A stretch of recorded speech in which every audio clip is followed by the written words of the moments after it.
I'm muted. I was muted the entire time. Great. Muted again. I am my worst. I am my own worst enemy sometimes. Like legitimately, own worst enemy sometimes.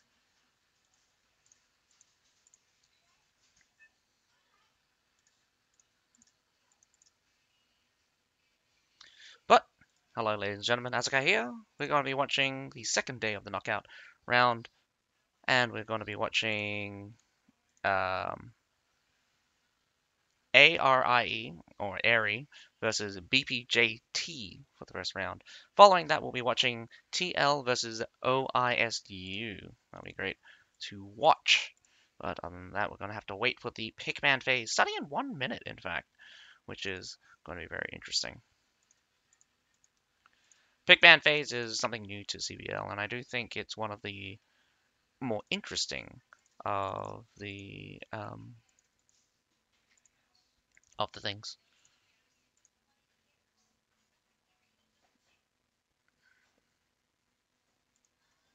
So sit back, relax, and enjoy. Hope you like my commentary. It's going to be exciting to see what we actually have up for grabs. I mean, exciting to see what kind of strategies these guys are playing. I don't know why I went with what's up to grabs.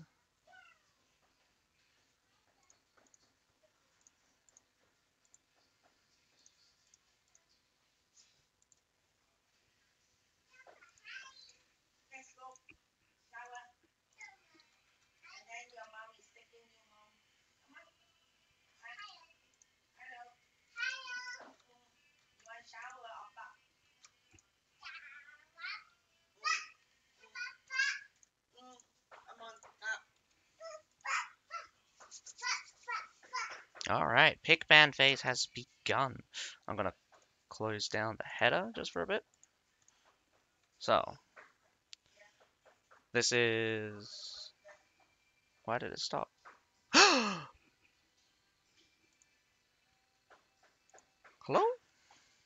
Refresh? Hello? Okay. Oh, okay. My page just crashed. That was weird. Oh, this is the first time we actually get to see it live. And also, I actually been given the time for when the thing. So it does look like BPJT has chosen their ban. Let's see what ARIE has chosen for their ban.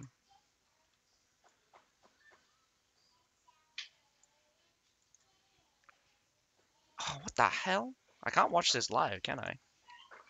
For some reason, I need to keep refreshing or something?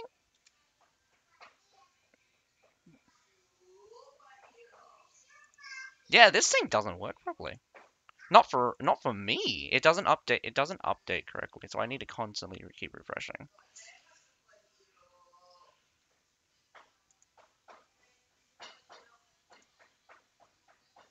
I don't know what the hell is happening.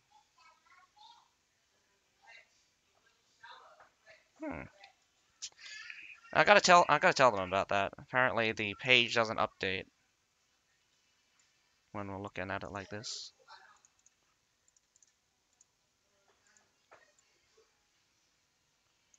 Wow, looks like Aries gonna take a while. Might actually go default, meaning nothing.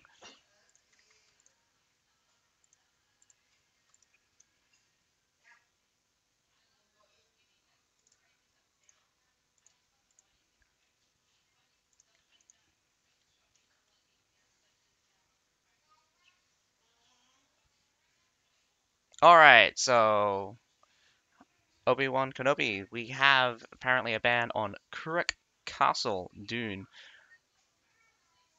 Man, this is really annoying. Why can I not just get this page to just work properly? Or maybe, yep, it just goes down completely now. Nah, other guy's not gonna do it. Damn it. When you want something to just work, it just doesn't. Alright, so, again, a little bit shaky today. We're trying something new, and the URL that we've been given, apparently, the page itself is kind of bugging out. So right now, we just had the pick ban phase, and they also picked the maps. Um, ARIE bans Kuruk Castle, followed by BPJT banning Linwu Fortress. Very interesting bans. Linwu Fortress being one of the smaller maps. Both picking Harbor City. Again, I do believe the Harbor City and Wall Fortress are kind of go-to picks. Quite common, in fact. I will refresh the page again, see if we get the next set. So we'll get the first set of bans, and I do think as priority, BP BPJT has banned. So from what I'm seeing, BPJT will ban first. Second will be Ares. Ares will get their safe pick. Then BPJT gets their third ban, followed by their safe pick, and then oh wait, hang on, wait, no, that doesn't work. I don't know how that works. Ah man, confusing, very confusing. In my mind, I thought I had an idea, and now it's just kind of just like floated away. All right, wait another 30 seconds. Get this. Hopefully this thing gets working. Just check on the cleaned feed for a second. Nah, cleaned feed's not working. We were also supposed to be able to go into observer mode today, and apparently observer mode gets bugged again, as usual. They're trying. I mean, like, don't fault them for trying. At least they're trying. I think one of the best things they can do is at least try. Best thing, best thing to always do is just try.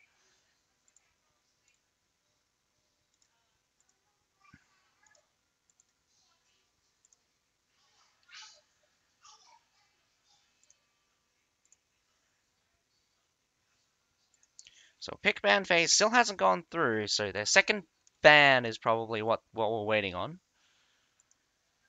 13 seconds. Every time I refresh, the timer is really slow or something. Yeah, see, it updated there, but it just fizzles out.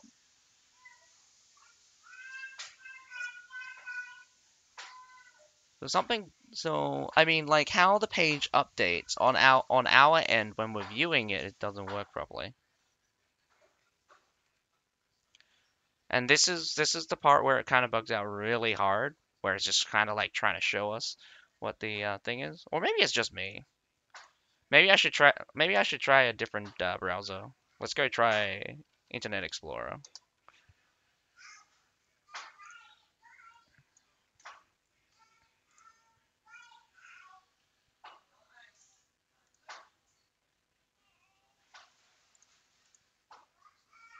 I mean, that would be kind of funny if like Internet Explorer just kind of works and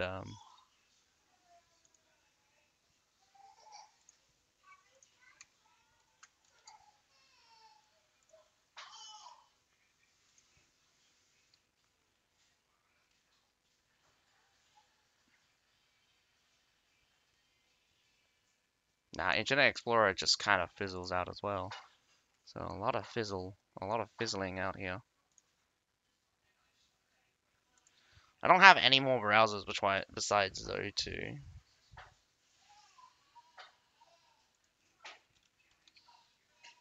So apparently I do have Microsoft Edge actually. Oh yeah, it's kind of like inbuilt. That's right. Oh man.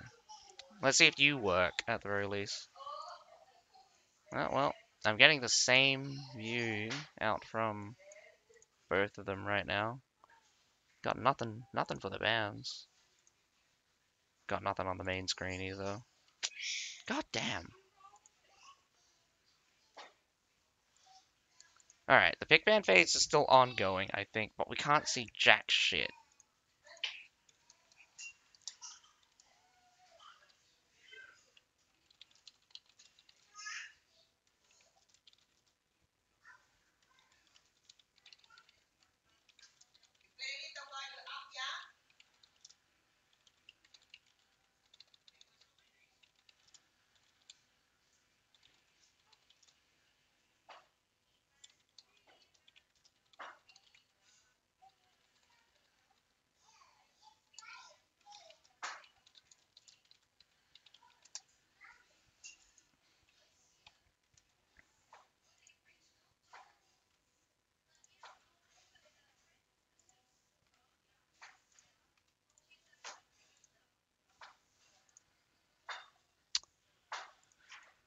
Hiya, hiya, whoa.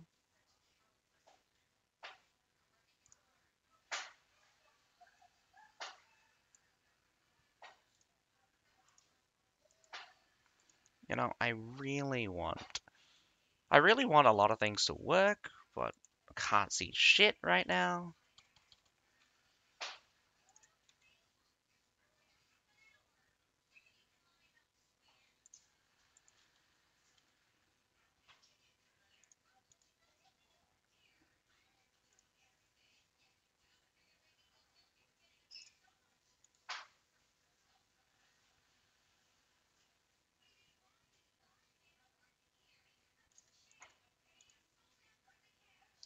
Not a source projection? Oh wait, hang on. Are they doing the Pickman phase? This is my source projector, yeah. Oh wow. This is... Nope. Clean feed is not working. Clean feed is there. Fuck, damn it. Thought it was something else. Never mind. Don't know why this is here then. What is this projector?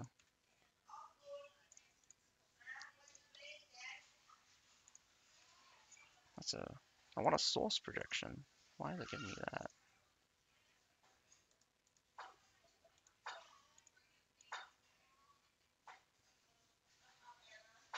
There we go. Create a source projector. Still haven't gotten an update on this thing, man. I'm telling you, this bugged out. All operations are finished.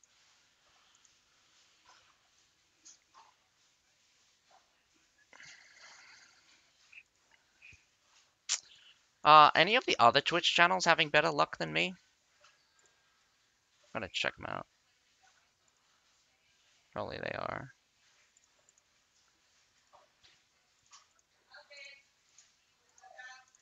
Operations are apparently finished, so that's unfortunate.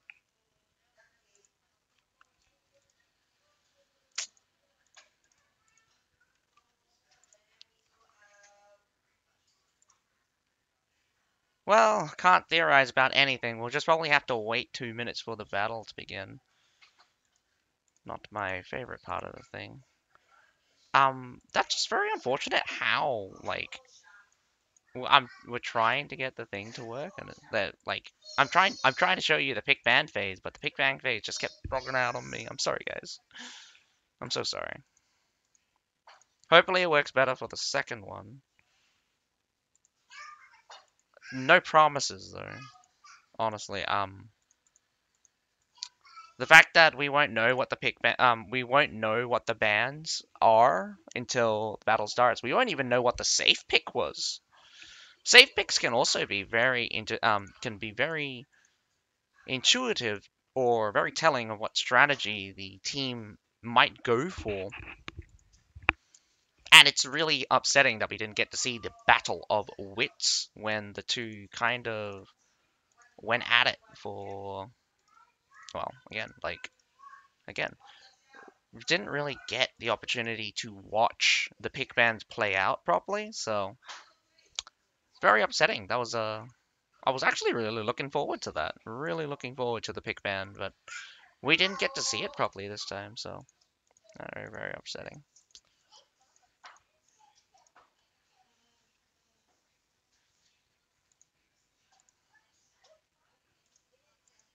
Pick band is really cool. I don't disagree. It's just that for some reason today we got a URL to view it live, but it didn't work out very well. Did not work out very well. That's again sad thing. But hopefully they improve it in the future. I do think I do think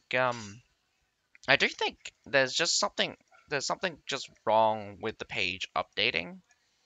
It seems to freeze on particular frames.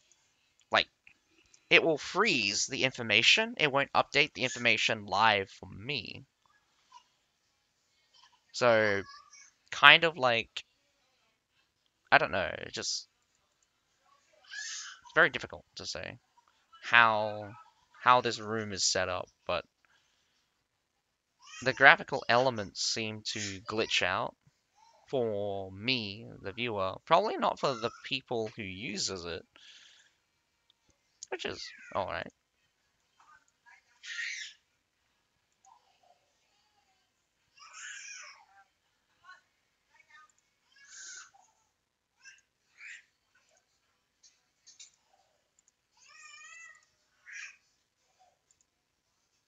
So we're just waiting for the teams to come in. We are a minute late, actually. So this is 3 minutes behind.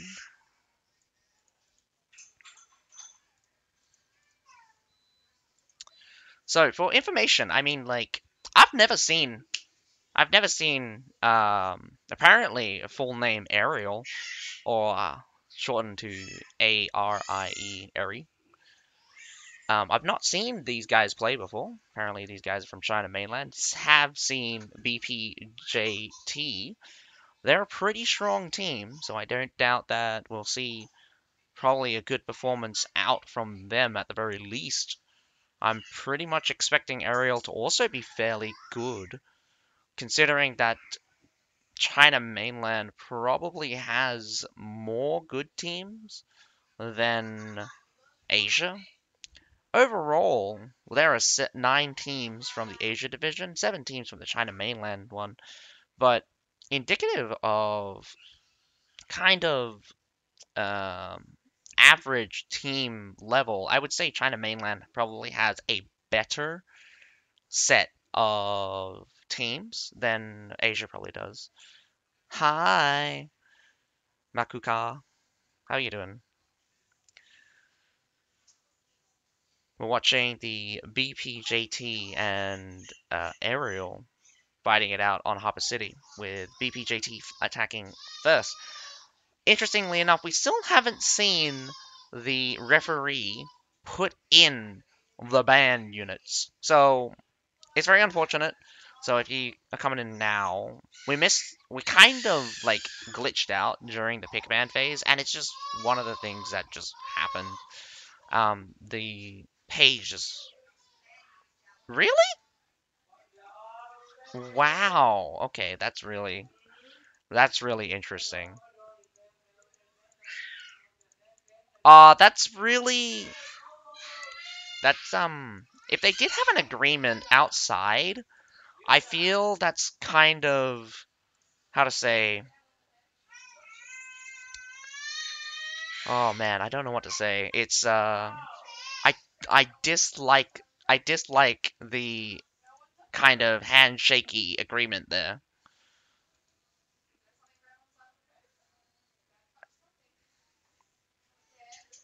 It's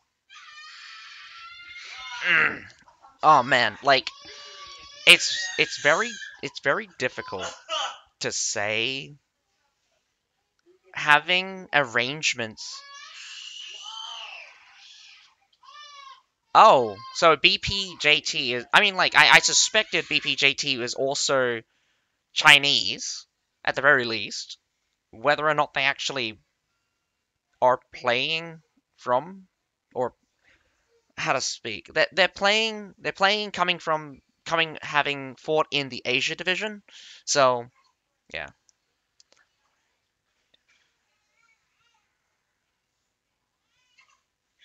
What up, Sid One?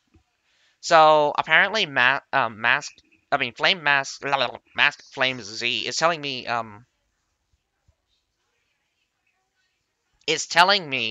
that apparently BPJT and Ariel kind of made a agreement to not do any bans. So, assuming assuming that they're saving the bans for the next opponent, it's a little bit concerning that there is kind of like an agreement here, but I do think that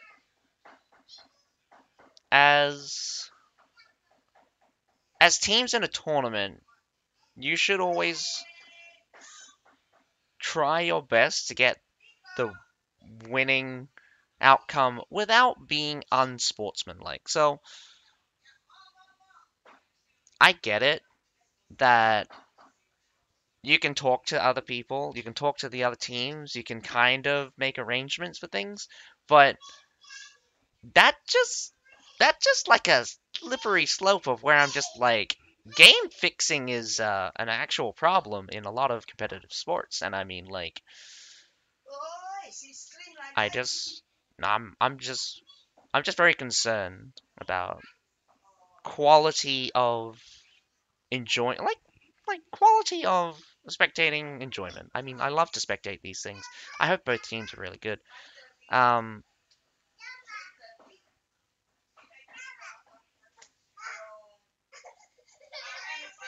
I mean, prepare for what though? What are you preparing for? You're preparing to fight the next opponent.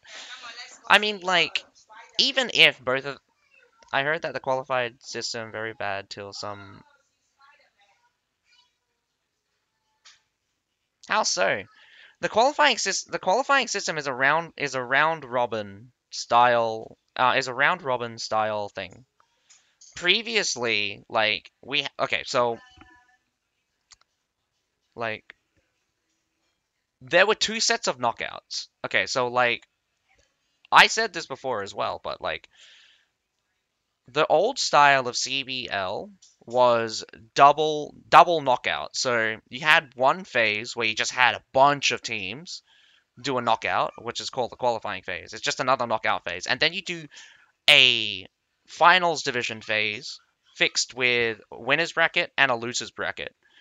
Later on, I mean, like just recently, I think for the summer CBL, or I mean, like the summer CBL was super long, like super long. We had almost almost 3 or 4 weeks of qualifying matches, and like the number of rounds was insane. Like I think I think the number of times teams played was like 6 or 7 times, or it was like 6 times. Like one of the teams had to play 6 times or something. So yeah.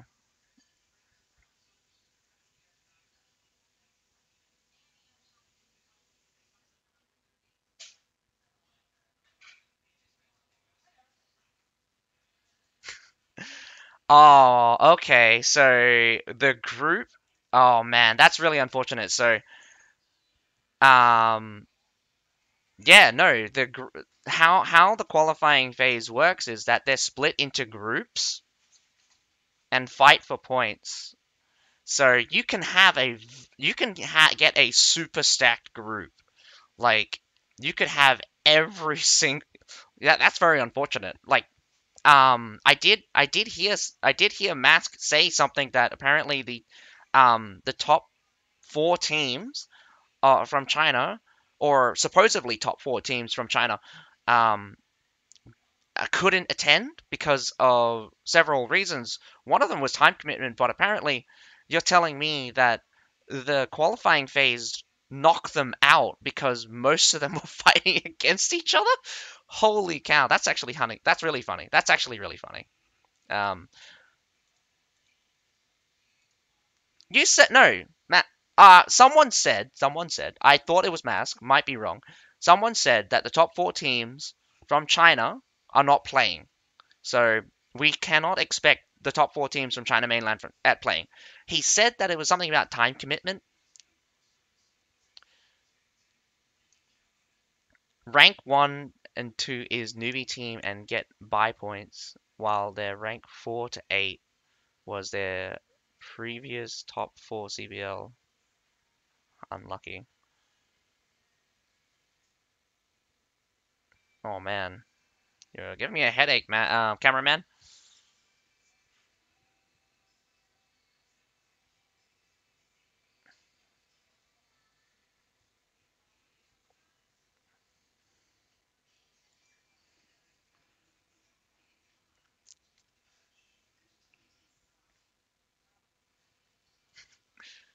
The funniest thing is that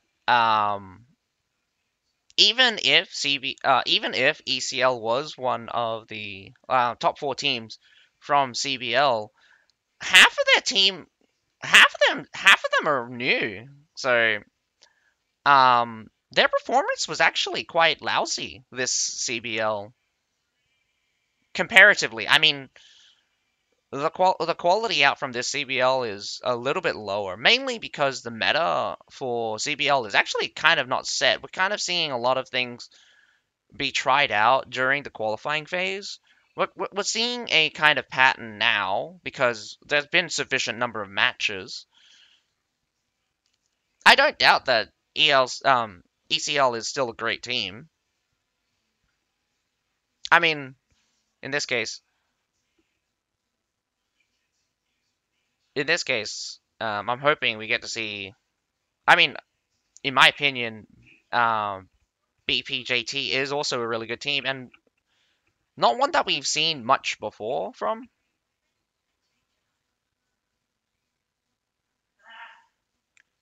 I do think that the group, how they do the round robin elimination round, oh man, can be absolutely brutal, and how stacked it can get. But um, honestly, how would you do it? Because it could be the exact same thing. If you have a straight knockout, so front gate gets broken down, left side might be having a look. They were called Tessa? I thought Tessa with 386.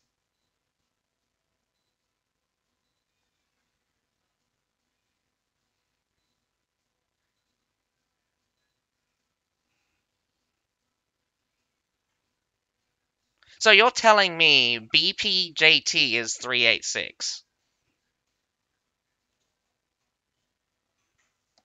That was apparently called Tessa previously, and now they're called BPJT. I know they submit some teams, but I mean, you gotta stop coming up with new names, guys. It makes it very hard to know who you are since I cannot read player names unless it's in English. I mean, that's my bias, but like maybe I should just learn Chinese. So we have three pikes going out, probably to destroy the siege weapons. Let's see if they succeed. I do think Varangian guards are not very good at killing heroes, but does look like it does go down. One of their players do die. Unfortunate, but at this point in the game, it's still pretty early. The siege towers don't seem to have been taking very many hits right now, so BPJT does look like they're having a really good suppression on the wall. That's good. That's good. So I think Ariel might give up the wall at this point because they know that they won't be able to suppress the siege towers at this rate. Oh, I mean, like even if they could, they would have to act much faster than this. You could say that about a lot of units. A lot of units rely too much on doctrines. Um, most most spearman units without increased block doctrines actually get killed really fast. But there are a lot of units that bypass the block anyway, such as the Iron Reapers and the Myrmillones. They're like also Medal also ignores block as well. So what you're probably looking for in like a CBL setup are naturally strong units. So um, naturally strong units probably come in two forms. You either have really high stats or you have a gimmick that's really difficult to beat. So we do see a lot of stalwarts now and again, but does look like the teams don't seem to rely heavily on shield units, which is good. You don't want to rely too heavily on shield units. Mr. Cameraman, can we please get a look on the inside? Does look like we have a little bit of battle at the bottom of the stairs. One Mermillones gets completely eviscerated as the wave of BPJT kinds of just walks their way down.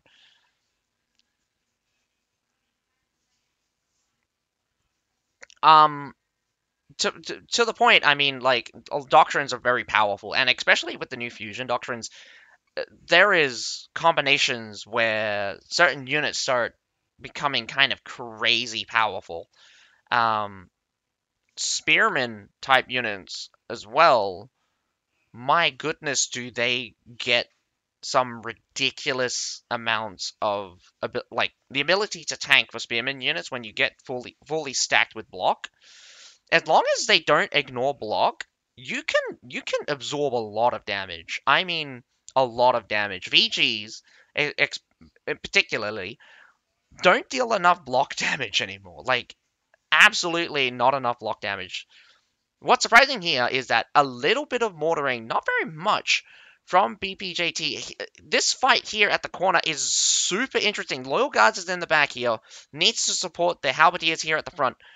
Does go in, we do see a bagpipes. Bagpipes in a weird location. They're not close enough to support the front, but maybe walked up. I'm not entirely sure actually. Iron Reapers charging in, probably really bad. Going to go straight into. Ouch! Watching them disappear like that. That's very, how to say, man, brutal as the formation gets completely overrun. Did you see BPJT just kind of collapse in on that formation after the charge? The Medaus might stand for a few seconds. They're not stacked up, though, so they're just going to get ran right through.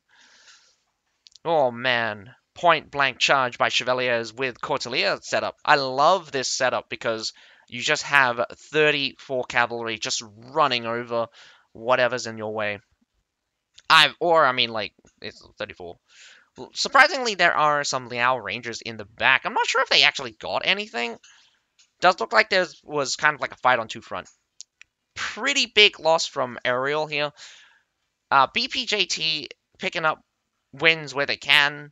Massive battles, as massive battles go, I don't think Aerial actually committed like a lot of units, but they kind of lost every single exchange. So in terms of unit counts right now, they're probably down 5 or 7 units, so they're gonna have to pick that back up. I do think BPJT has somewhere around probably 35, about 35 good units. If we count the tier threes, I think it's around about 35, or maybe it's a little bit higher than that. But we're looking at less than probably 20 coming out from the defenders. So it really depends sometimes. Counting through numbers like that is really difficult, but it's a good sign that the defenders don't have very much. So BPJT comes in really hard, comes in all together as well. We got a rear charge coming out from Aerial, probably loses out quite a bit more. That throw into the back line, surprisingly that they're not concentrating on the front line, really seeing those Momilones break through. Oh man, I just watched a Shield Maiden just kind of get eviscerated there. The Medaus are a little bit spread out, which is good. Concentrating on the back line there. The front line is kind of being held by Aerial right now. Concentrating on the back line. Here comes a bunch of cavalry. I do think both sides are going to start seeing a rush to solidify their position. A Winged Hussar charging in. The charge is not set up properly, so it does get halfway through. Does have a massive effect on the Halberdiers. I think the Halberdiers are now half strength, and what remains of the Medaus probably around about 3 units. But BPJT does seem to be disrupting the supply point, and pretty much most of Aerial is scattered, respawning in right now. We see a Houndsman, in fact. No new classes, so the new units and new classes are always. The current season is never active during the current CBL nowadays. It started with Paragon, mostly because of balance issues, and also I think it's just a good practice to have CBL be balanced at is to keep a semblance of balance The only problem here is that balance changes happening on live that affect units that are not like so how to say the Myrmidiones got balanced either I think the week before last week, I think, or was it last week? I think it was the week before last week. The balance changes to that unit are affecting CBL now. So one of the things that I think League of Legends kind of does right is they they have a separate version for CBL to have the balance be stable. So performance-wise, Ariel has a really bad showing here. BPJT kind of just blasted right through them, and even with the flank in the back, they didn't technically lose the push towards the base point, which was very surprising. I do think Ariel could have put up a better fight if they were just a little bit smarter in kind of a little bit unit matchup. Um, Coordination of the teams also seemed to be extraordinarily solid coming out from BPJT. Ariel, not so much. Uh, Although there is still coordination between the team and Ariel. Not to say that it's non-existent. It's still there. BPJT is just way better at it. They're collapsing on formation. When they push all together, um, it's quite a sight to see because when they push all together, it just feels like it's unstoppable. And even if it's a strong unit, something like Loyal Guards or Medals, they getting ran over like that is is really impressive to say the least. But um, coordination can be a bit natural. So I don't suspect that BPJT has really been pushed. Um, I think they overcommitted for the rear guard. I think the rear guard matchup kind of went in their favor anyway. So there's also that. Oh, really? I don't understand why they want to have an agreement to not have ban pick. So stupid. I mean, like, at this point, it really doesn't matter for BPJT. They don't need to ban anything. If anything, Ariel, as the worst team, I think it would be better to just backstab BPJT and ban out some units that you have difficulties with dealing with. Even if even if the unit you're gonna ban.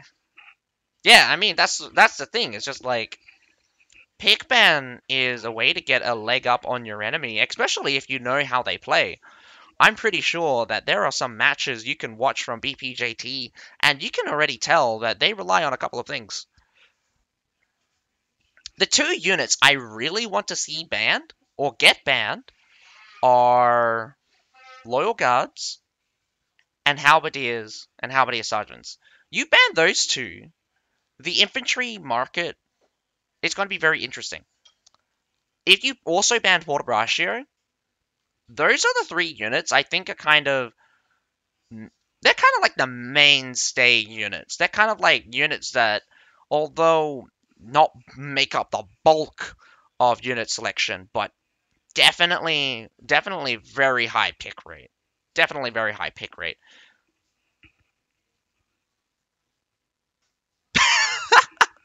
Wait, what? You want Ariel to shoot themselves in the foot by banning their own units? Because why would you ban your own units? You would that just well, that's what you wrote. Ariel needs to ban units that will suit their playstyle.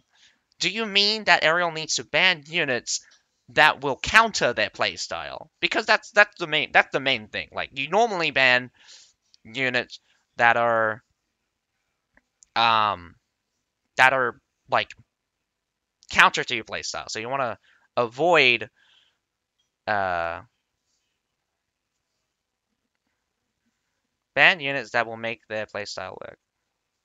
Okay, okay, a little bit more sense there, but I think you're still wording it wrong. But yeah, no, I totally think that the pick ban adds a little more dynamic when coming up with unit compositions. So it's all right. It's all right. English is never easy because I mean I even failed university level English. Technically I shouldn't have even gotten into university, but somehow I got in. So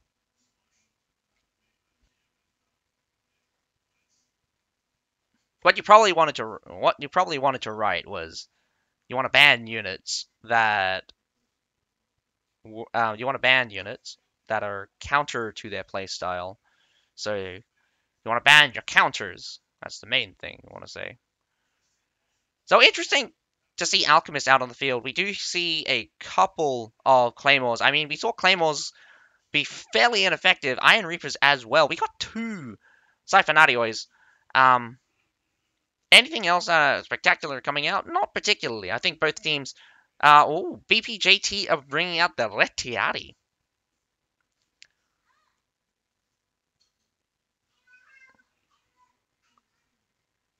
What pick? What are you looking at, everyone? Kenobi? What do you see that I don't see? I think the Retiari pick is quite fascinating. I think I did see actually CNC pick. Oh, Z Daisy. I did see. So you are also looking at the Retiari pick. Yeah, no, I did see CNC bring out the Retiari. So I was wondering, what is it about the Retiari that is so fascinating for people to pick up a unit or two? So we have two Retiaris coming out for BPJT. This time Ariel is going to be attacking. I'm going to wonder what their strategy is going to be, because most most definitely I think BPJT might go with a solid destroy the siege tower approach. I mean, we're on Harbor City. These things take forever to get to the wall. Destroying the siege tower is probably the easiest thing. Easy win for the Asia Division team. Yeah, I do believe, Zid1, that Ariel does not cut it against BPJT, and they're going to be eliminated at this stage. So, I I really don't think I really don't think BPJT has a good showing at this current time, because the enemy just frankly is too weak to really pressure BPJT in such a way that BPJT needs to work their asses off to win. They kind of just rolled over Ariel quite easily twice over. But nevertheless, we are switching the roles around. Being the aggressor and being the defender can be very different. I think the defender advantage for maps can be quite apparent, especially depending on the team. So certainly, a lot of teams can work very well as defenders and use the map to their advantage. So attackers really got to come up with a good strategy to pin the defenders in positions where it's disadvantageous, normally forcing them to fight in locations where it is difficult to defend. Normally the A points, supply points. Normally the points are very, very important. Intersections also really good. I think CBL need a seed kind of ranking, seed 1 to 4, where it meet. Well, the top teams, previously the top team, meaning the winner of the winner of the thing, always got in because they just didn't do the qualifying phase, so they would always be in the knockout. This was the first time I think they didn't have a seed, so that's quite interesting. But that being said, by not having a seed, you also put more pressure on the teams in however you do the qualifying phase. So no. Oh wait, that's right. No, no, no, no, no, no. That's right. During the Paragon one, yeah. During the summer CBL, they changed their name to EFFS, so there was no seed. Sorry, but previously, there was a bunch of seeds. I mean, during season 3, that was the Blood of the Empire one. Rising Phoenix, I was part of the team, got seeded in because we were an English. We were the English house. We kind of were just representatives houses, and we got our asses handed to us. We were way worse than even the qualifiers. Like some of the worst qualifiers in that probably in that season probably would have kicked our asses as well. So I mean that's the only time I've ever been in the tournament. But I do love spectating much better than fighting since I'm just no good at it. Not to say that like you have to be good at fighting to know what the hell's going on. The middle siege tower getting up is not a surprise. It's not really much of a threat for BPJT, depending on whether or not they want to hold the wall. What's interesting here is they have cavalry on the ground, which is just sitting there. Could get killed if they do make a play on the ground. And what just happened on that siege tower? Because I'm seeing a bunch of heroes kind of they trebbed. What did they treb? Heroes?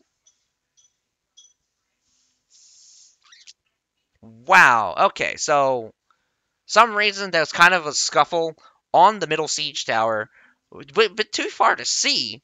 But we're getting something like uh the heroes kind of just killing each other. Maybe a unit was there, maybe a surf unit. Probably this. Yeah, again, focusing on using the treb to destroy the enemy siege weapons. It's kind of really important. The muskets are just going to pin. Is going to explode again? Oh my goodness. Okay, I can see why they might have the Retiaris around. They're actually really good at killing heroes. um, so this is probably one of the cool things. Um, they're small enough and tanky enough where a siege, I mean not a siege, they're small enough and tanky enough where a treb actually would not might threaten them. So one of the cool things about them is their Triton charge is instant, so there's no startup. You can't see it coming. But when they're running at you, they're fast. They're real fast, and as long as they even come into contact, they basically don't miss. Um, so I wonder if they use the Retiaris because they're not as intimidating as Shield Maidens, but they're deadly enough where heroes still die. But there are heroes that will try their luck. So I'm wondering a little bit about that. Aerial now going through the front gate. Again, very smart move, except in the case where the defenders block the front gate. And here is the kicker. The defenders are not, they're late. They're late right now. So as long as Aerial push in with enough force, they could run right over a couple of these forces.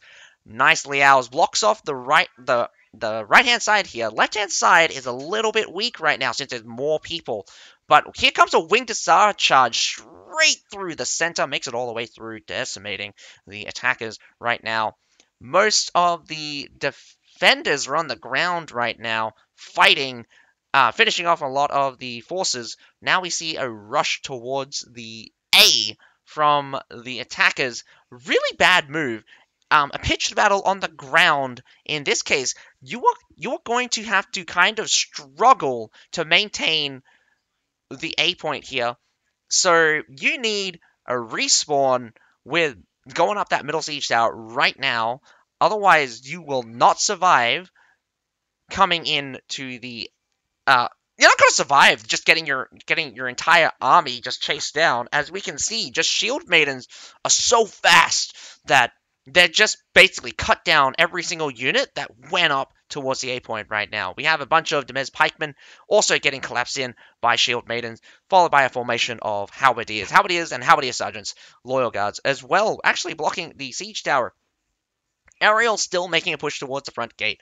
Probably an ill-advised move, in my opinion, and it's just Ariel, I love that you went through the front gate, but it's just sometimes you should have fought that battle better. Your decision to kind of drop that battle, switch to rushing to the A, very very unwise move. You were locked in a heavy engagement. The battle was raging. You couldn't stop the Winged Hussars, but to drop everything and go for a rush towards the A point, it was kind of a desperate move. It was not going. It's definitely not going to work, and you just kind of end up losing more anyway. So I think Ariel, very bad decision to kind of drop that battle halfway through. The start of it was really great. You kind of dominated the left hand side. I'm sorry, you kind of dominated the right hand side. The left hand side was locked in, a heavy engagement, many units locked in against each other, and you were kind of even. The wing to charge may have like changed things, but if you had an answer to wing to SARS, maybe you wouldn't have been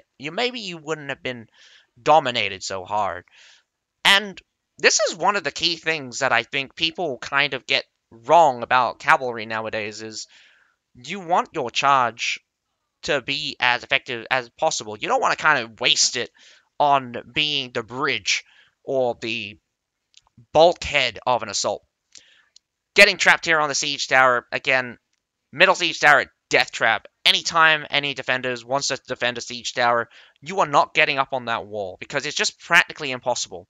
When you get up onto the wall or any intersection where you're going straight and you have to turn left or right, the defenders, if they can get on either side of that, you are dead. And even if the defenders are only on one side, it's just very difficult. I don't doubt that Ariel's presentation of skill is pretty low.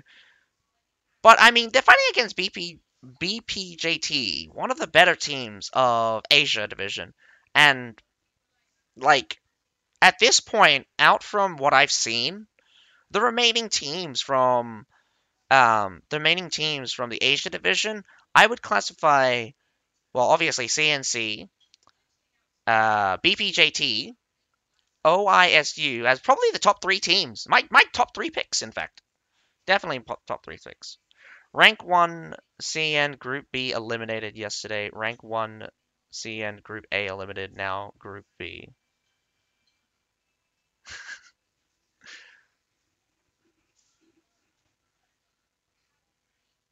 This is so you're saying that um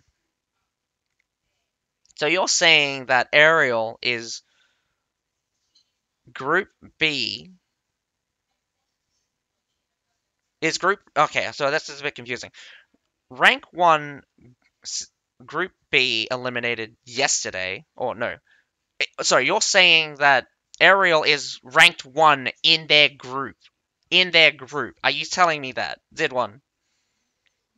In their group from the China mainland qualifying division. Oh man, that's oh man, that's if you're the rank 1 of your group, that doesn't look good. For your group, your entire group is pretty your rank 1 and 2, I mean, your rank 2 and 3 are going to not survive. Definitely not survive.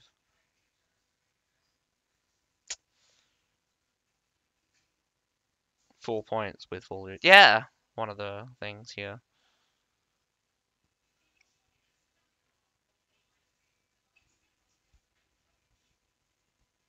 This is the only time where I'm just like, spawn killings kind of works out because, frankly, as the attackers, okay, so I made this point a long time ago. Like, I'd hate it when the attackers spawn camp the defenders instead of just win. Because your win condition is to get the points, not to just try to kill all the enemy. I say that mainly because the defenders can just stay in the spawn, and it's an invincibility area. Attackers, however, don't get that luxury on a lot of maps. They don't have invincibility zones.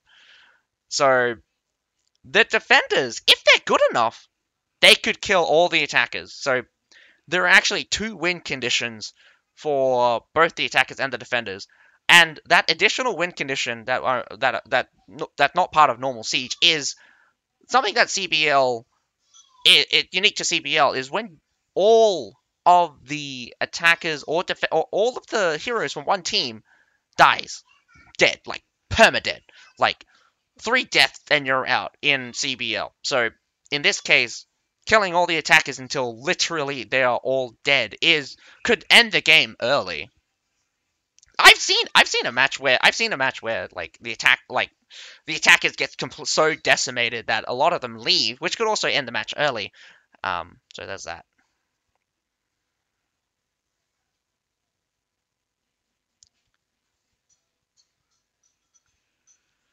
Rank points, but I don't know where to grab that information. I don't know where to grab the China mainland information. It's not something that I can track down very easily since I only speak English. Oh, the CBL ranking for EN. Oh, wait. No, it's right here. I'm such an idiot. There's an actual button that tells me. That's the South America one? No, the South America one hasn't happened yet, so there's that one. Alright, so, what's this? I hope you guys can see that. So, they're tied. They're tied with TSY. TSY yesterday just got their asses handed to them, I think.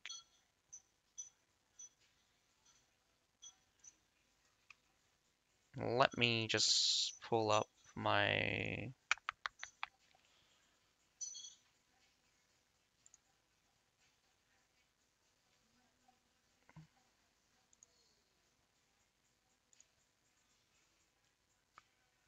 There was an announcement somewhere where I can find a...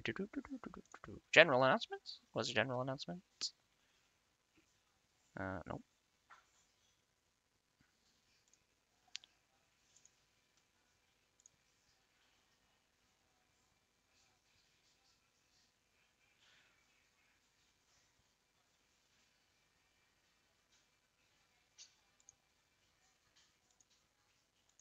Okay, so yeah, okay.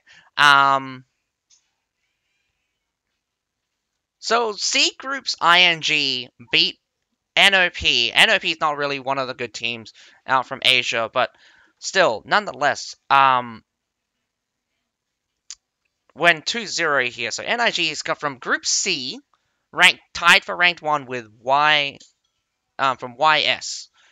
Then we had CNC against TSY from Group B, rank 1, tied for rank 1 here with Aerial, and CNC beat them 2-0. So both rank ones from Group B got eliminated. That is quite concerning. That means everyone from Group B is gone. And yeah, by the looks of it, with 100% win rate, it just doesn't show it. I mean, it just means Group B was really, uh, really weak in general. So yeah, TSY and Aerial are both knocked out in this case. Uh, next match, next match was next match coming up is oh man, I had it here somewhere. Bop, bop. TS versus OISU. Oh my god, this is really funny though. It's just like, okay, so Group A, rank 1, is about to fight off against OISU. So,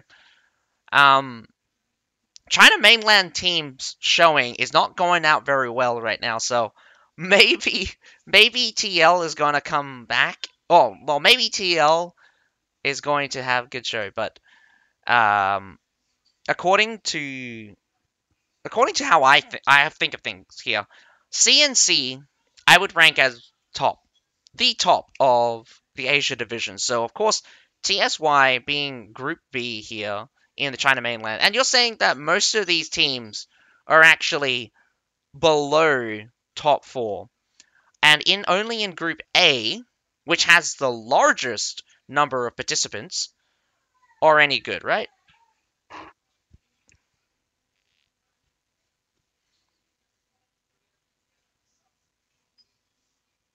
Where do you see that? Hang on, wait, no. OISU is Asia division. So what do you mean by TL versus CN Group A three bottom teams? Oh, sorry, wait, no. You're telling me that the guys at the top of Group A. Okay, so I mean, obviously, there's a bunch of guys that just didn't get anything.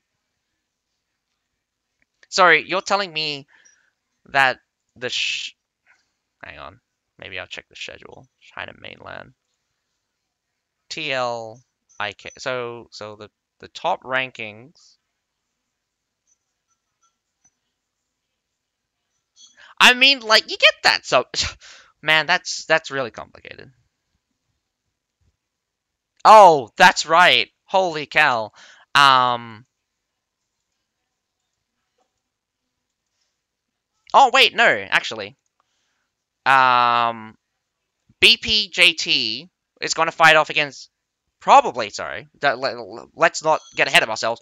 We'll probably fight off against OISU in the next set of eliminations. But then CNC fights off against ING from ING, and it's just and then if CNC wins that one, um they'll fight off against either in theory BPJT or OISU for to become a finalist.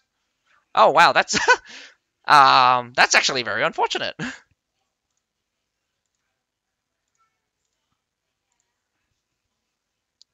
So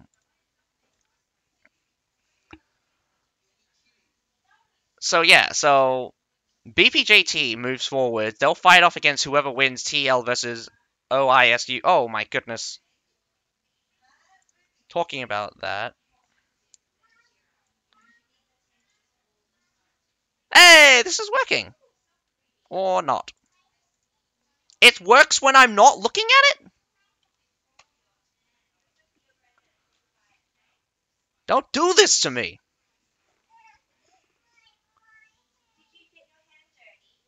It's working? Oh, yeah. Oh, no. Not working. Suck. Anyway, from what we can see, TL bans out Hidden City, picks Harbor City, OISU bans Correct Castle, picks Heilong Fjord, and it's kind of working? Oh man, I didn't have to refresh there. So we did get to see Shenji Grenadier ban and a Siphonari ban.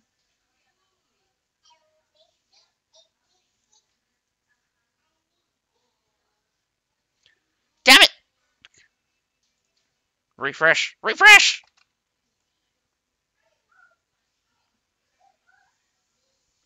Whoa! Oh man, that is brutal.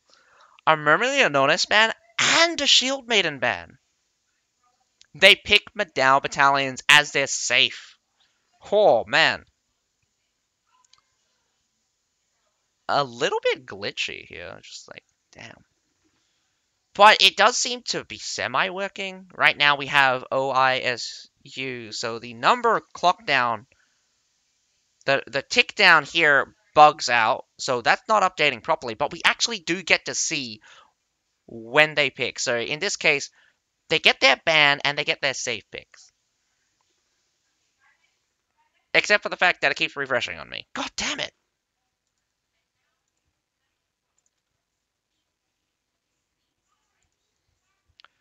A ban on Fortebraccio Pikemen.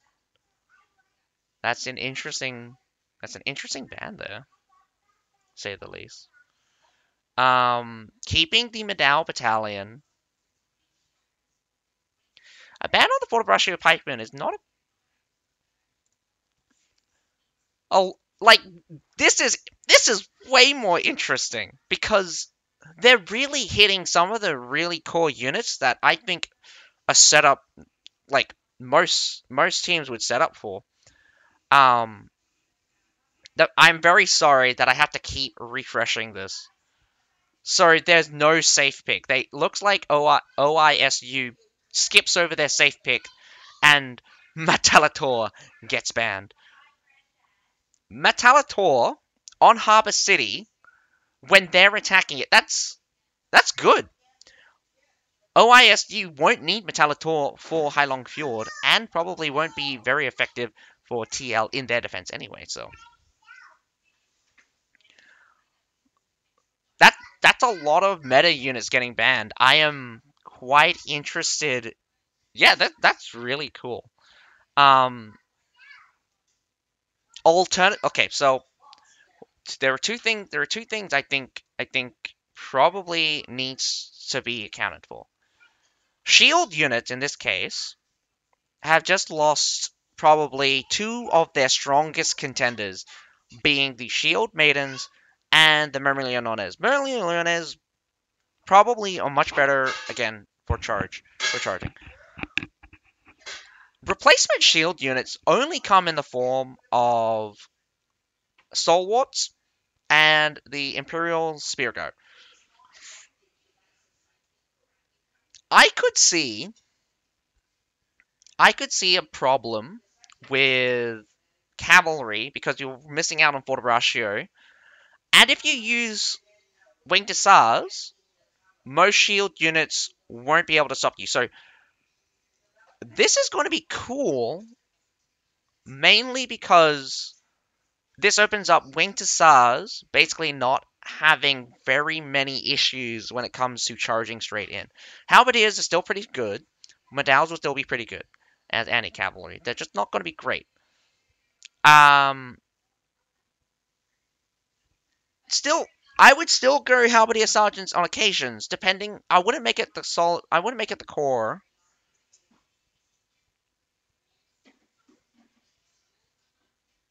You still have a problem. You still have a problem with shield units if you go in too many Halberdiers. So Halberdiers at the tier 3, so regular Halberdiers. I think I think Halberdiers are probably better than Metals at beating cavalry, mainly of two factors. Their brace hits two, and they deal more damage just in general.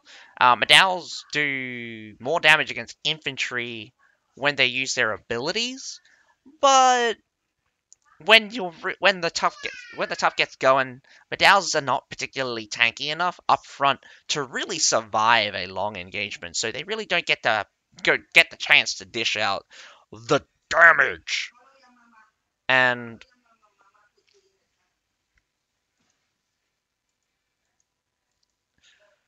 halberdiers are probably more efficient.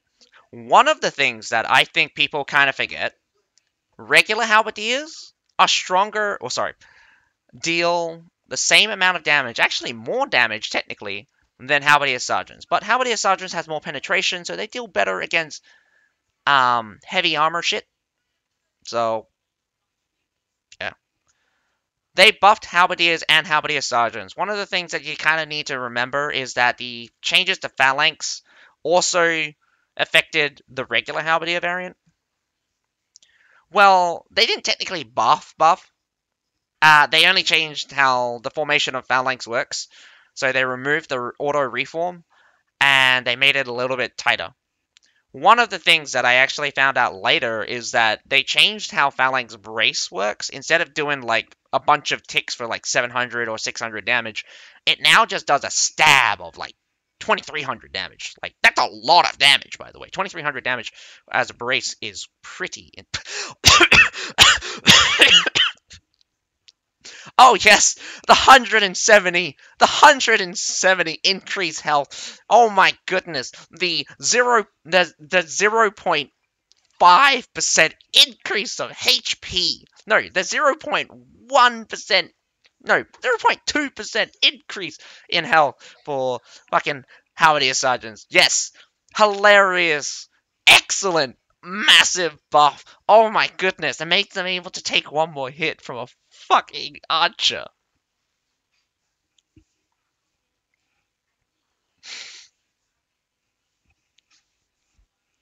Man, Fortebraccio Pikeman at this point still has better stats than Halberdiers. They have 32 of them, by the way. Oh man.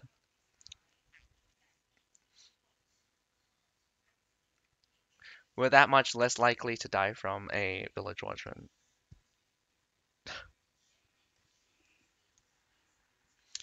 I think the biggest mistake was allowing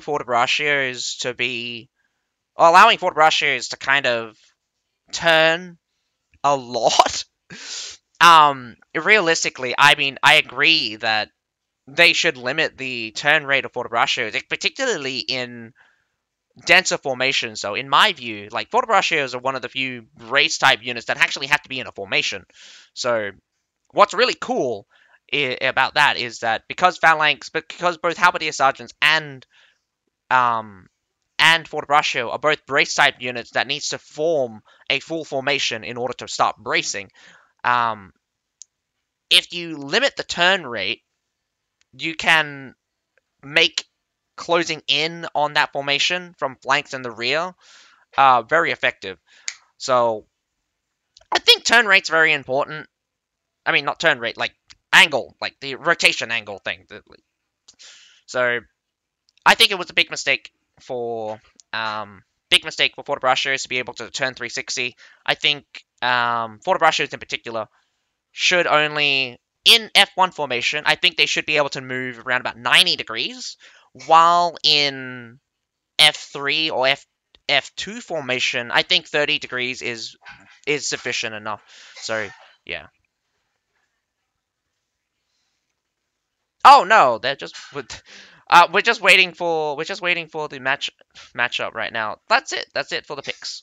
So we're just waiting for the two last players right now. The battle so so I just kept that up there because um just in case people wanted to see. Obviously you can see the bands here. It's interesting that TL would choose to keep medals on the table. Um Will TL use medals as kind of a mainstay? Without the ability, I get it that people think the passive of the medal is very strong. It is. It's really strong. 15. Okay, so maximum of 1500 armor. You know how much base armor these guys have? It's nothing. It's not small. I'll tell you that. It's like 600 or 700. Add 1500 to them. You have more armor. Again, if you get that thing stacked up all the way, you have more armor than anything in the infantry sector has for penetration. You would need a musket. Like, muskets have only around about 3,000. Probably more than 3,000. You get, like, Shenji Grenadiers and Tertials that almost hit the 4,000 mark in terms of penetration. That's still an insane amount of armor, because 2,300 armor essentially basically cuts down most musket damage to half, if not even more. And most infantry won't even scratch you at that point. Quite simply. Um, but there is a but there, because medals need to stack up. So here's the problem with medals, I think, is you can wreck them real fast. You can push into them so fast that they will just collapse. There are a lot of units that can do this. Shield Maidens in particular was one of them, because they can defend themselves against the normal brace. Um, Loyal Guards are also pretty good. They're really efficient against Medals, but I think Medals have the ability to deal just enough damage to kind of kill off a couple Loyal Guards. Could stack up enough in order to stay alive. So, Oh, what's also very important is blunt damage is probably what's going to kill Medails most of the time. So in terms of options, there's still in terms of option, Iron Reapers could be on the table, but Iron Reapers really get wrecked by get wrecked by brace style units.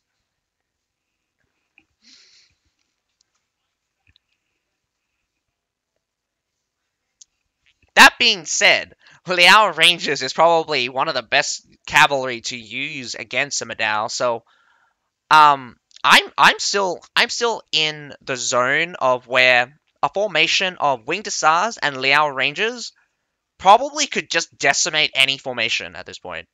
You throw in a Winged Hussar, you throw a Winged Hussar, Liao Ranger, Winged Hussar, Liao Ranger, and just clean up with an infantry. Or you start off with an infantry, have it be something like a Loyal Guard, get in contact with the front, throw in the Winged Hussar, throw in the Liao Ranger, throw in another Winged Hussar, then allow the Liao Ranger, and you'll probably just kill everything. No, actually, I think it's going to be quite the opposite. I think even if Siphonario always gets banned out, you won't actually see very many Coco throwers because actually okay, hang on, wait. You see more ball throwers. You see more Zyk Zykilian Zilk? No, well, you see more ball throwers than Siphonarios in general. Coconuts, coconuts, water balloons, whatever. I mean, like, originally my house called them water balloons because they did no damage. Or how wrong we were. It took basically like 3 seasons to realize that ball throwers were just like OP, like super OP. Um,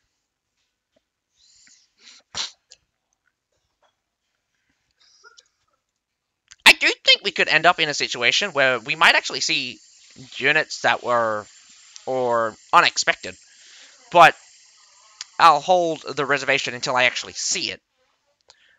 Citadel's coming out does come in and does come up now and again. They're not spectacular units, and what happened to your names? Also, a triple cavalry lineup: Cataphracts, Daggerack Lancers, and Corteliers. Um, Probably not a very good idea. Double halberd combo. I'm surprised that both sides kind of go with a double halberd combo. Lots of halberdiers is not a surprise. I think the tier 3 halberdier probably has better efficiency. Two Varangian guards out for TL though. A combination of Winged Hussars and Liao Rangers, so that is a good sign that they at least understand the strongest of units. I think the Cataphract pick is a little. I think the Cataphract pick. Fuck! Damn it, man, wrong one. I meant this one. Oh man, I gotta wait for that to restart. There we go. I think the Cataphract pick is a little bit strange. Daggerack Lancer is already sufficient enough, so if I was going to pick another cavalry, I would not go with Cataphracts and go with something like a Liao Ranger mixed with Daggerack Lancer. Daggerack Lancers really accomplish what Cataphract really does. Kind of a split push right now coming out. ISU pressuring the B side gate, destroying the gate on the A side as well. Looks to want to destroy that wall. Does look like it's going to only take 3 shots from a mortar to take out. They kind of overcommitted on that one. Or maybe a little bit more than that, but they do put down a lot of mortars. They could scout out the wall. Very good. Hits directly on a pile of medals. A little bit more medals starting off with than I suspected. I think what's going to be interesting is how they use their medals. Getting hit by mortars there on the left-hand side. Not a very good start for the defenders taking hits for free. But let's see how long they can sustain getting mortared. This is very good for wasting time because the attackers are just mainly focusing on getting a little bit of value. We have a short sword fighting there on the B side does get out Pike as well. Have Varangian guards there on standby. Very good, strong unit. 1v1, difficult to deal with. But a brace halberdier could definitely just kind of eliminate that. It's not one of the units that it's not really a strong unit on a technical level. Most brace style units nowadays kind of just able to trade evenly, or if at all, kill out Varangian guards. So there are muskets. Well, musket, not muskets. There is one guy with a musket. As the defenders, if you want to defend the wall, having more muskets could be helpful, because you could just blast all of these units that are really close to the wall into smithereens, and only having one person is going to make it really difficult to take out all of this by himself. So, TL off to a bad... Oh, well, probably up to a bad start, getting hit by a lot of mortars, already getting pushed now. It's going to be interesting where they focus on. Looks like they're focusing on that wall break sector. Really good angling, I think. Strange that they go down the stairs in this case. Siladars might want to go in. I would concentrate on getting that medal to cut them off, but whoa, what are they getting shot by? Nope, they're getting hit by ball units. Siladars still stand. They're not particularly the tankiest of units, but the fact that they're just getting ran over by... Oh man, Daggerrack Lancers in the back get stopped. I mean, Daggerrack Lancers already used their charge, trying to do the thing. Cataphracts kind of just waltz on by. I'm pretty sure most of the Liao's just getting blocked off there anyway. Oh man, good formation. Cavalry is not going to be very effective here in this case, as you really need infantry here. But there's no infantry in sight, as TL survives the cavalry charge. So surprisingly, I did not suspect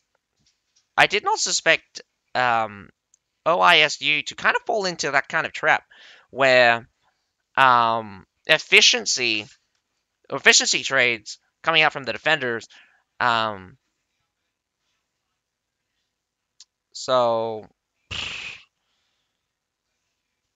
I think OISU kind of misplayed that by throwing in the cavalry, thinking that they were going to clinch it. The wing to start charge was really great and all, taking out a formation, but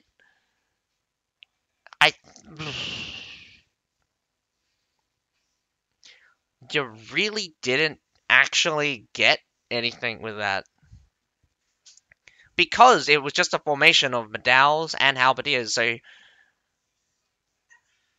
I think when you're starting off, especially when you know the enemy's expecting cavalry, you need to hold cavalry in reserve for as long as possible.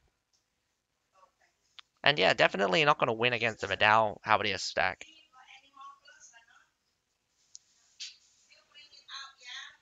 We got grape shots firing off against each other. It does look like the defenders are looking to engage. Here comes a Liao charge through the center. Just going to get stopped wholesale. I think it's just how it is in the center there. There's grape shots shooting in the back. I'm not even sure if they're hitting heroes in this case. This wing to Sar charge probably clears up the rest of the defenders, so this is good. I do think they could have done without the wing to Sar charge, but again, really overcommitting the number of artillery here to secure the A point, but it's a massive victory for the attackers in this case. A little bit of slow approach, definitely not a lot of action all at once, but the panic from the defenders was quite visible, because they were getting whittled down. Their formations were not as strong. They were not as prominent as the attackers. So I'm pretty sure they suspected... I think the defenders really should have changed their lineup in the second, This could also be very bad because it's just it's three halberdiers and one, I'm assuming, a pike village watchman in this case. I wouldn't defend B. I wouldn't defend B in this case.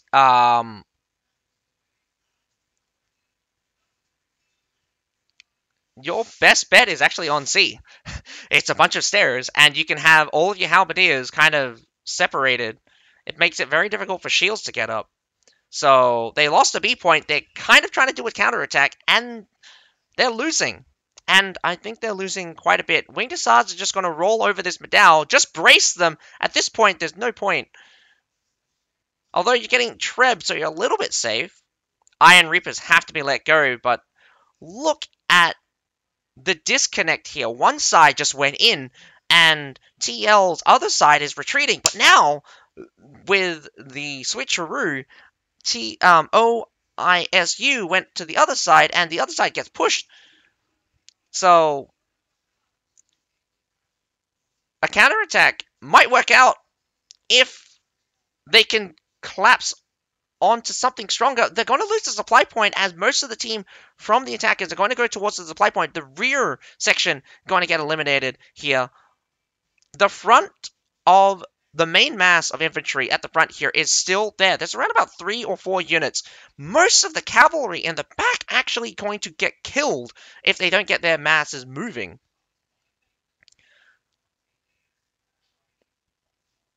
A lot of cavalry getting killed. Big pickup for the defenders. But here is a very bad situation, as, well, maybe not as bad as I thought it would be, as they just kind of wrecked 3 whole units, basically halberdiers and medals. The defenders are doing very well at sustaining this fight. Very surprised that OISU kind of, oh man, very, very interesting that, okay, so basically OISU kind of fell into a trap here. The important thing here is that small alleyway next to B actually takes longer to get through than if you were to go through the street. So actually OISU took a really bad decision to swing through that alleyway. That alleyway was not good at all.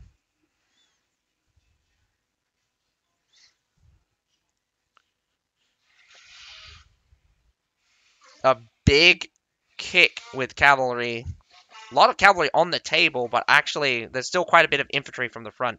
It's just that cavalry is just so huge. This Winged Hussar has to be the ballsiest Winged Hussar if he went charging in for that one.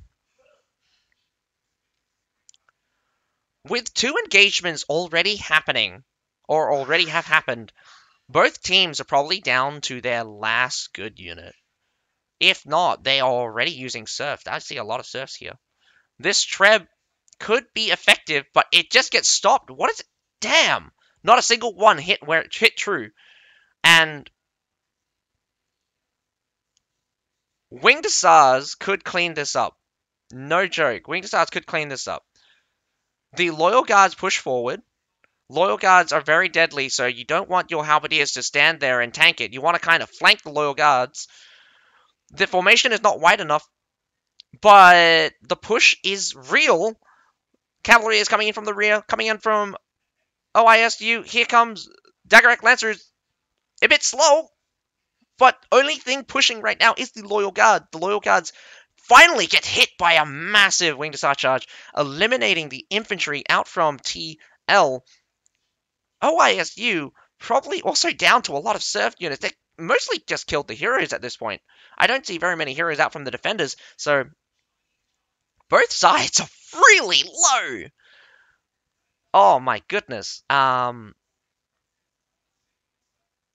I think TL is a bit too aggressive on the defending side, so dude, bad CN movement to try push. Yes, no, seriously, bad timing.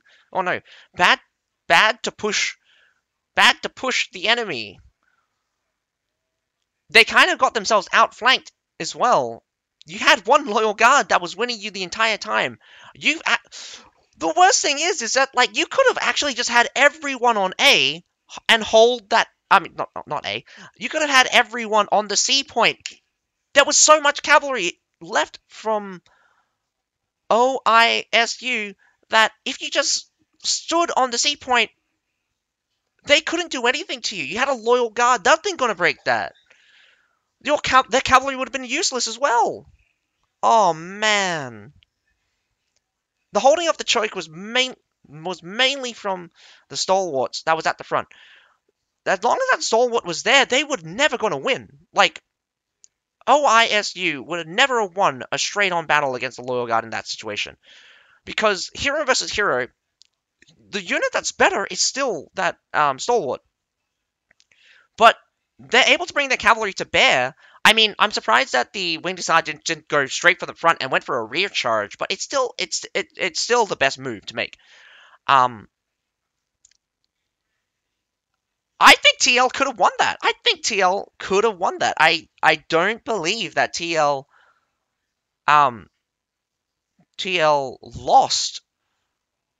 lost completely here because OISU made a bad decision early on with the cavalry charge. Second bad decision coming in for the B point when they went through the small alleyway.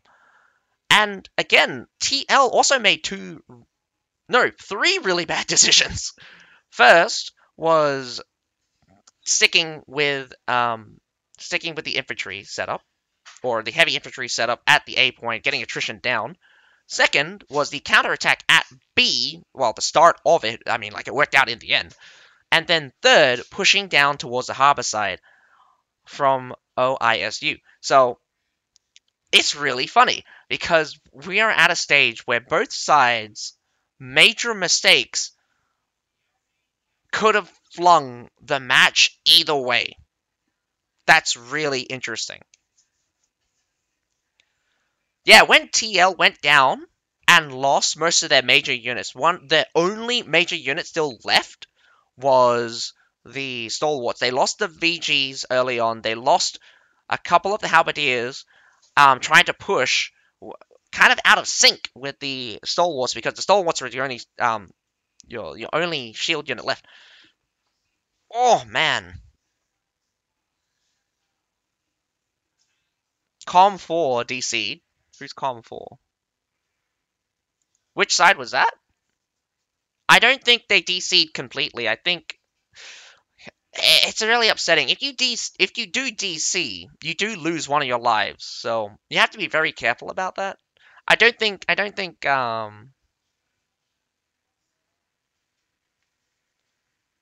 oh man. They won anyway, so whether or not that's a consolation, him not being there would it's probably a sign that the coordination, like like both sides have really good coordination.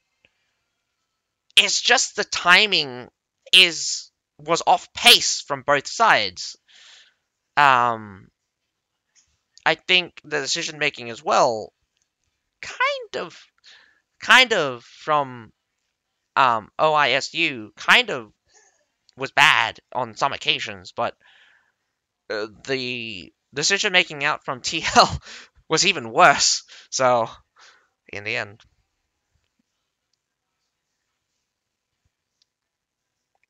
I don't doubt that there are probably backup commanders. There is 15 guys.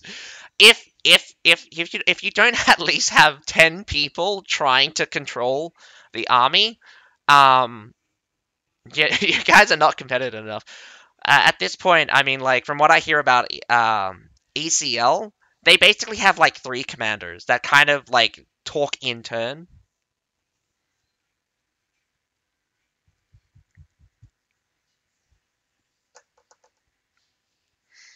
I find this battle very interesting in that we're pointing out a lot of mistakes from both sides. I think 3 commanders is Is it? I can't remember. My information is really my information is really bad because my memory keeps fucking everything up together. Sometimes I feel like I need to write this down.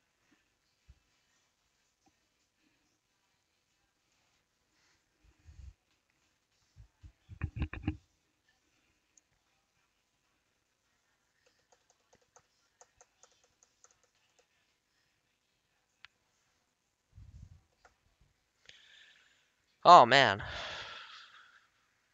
Harbor City this time. So this is probably the first time we had different maps. Um, we've had mirror attacks for the most parts, but this is probably the first time where we had different maps, depending for the attackers. So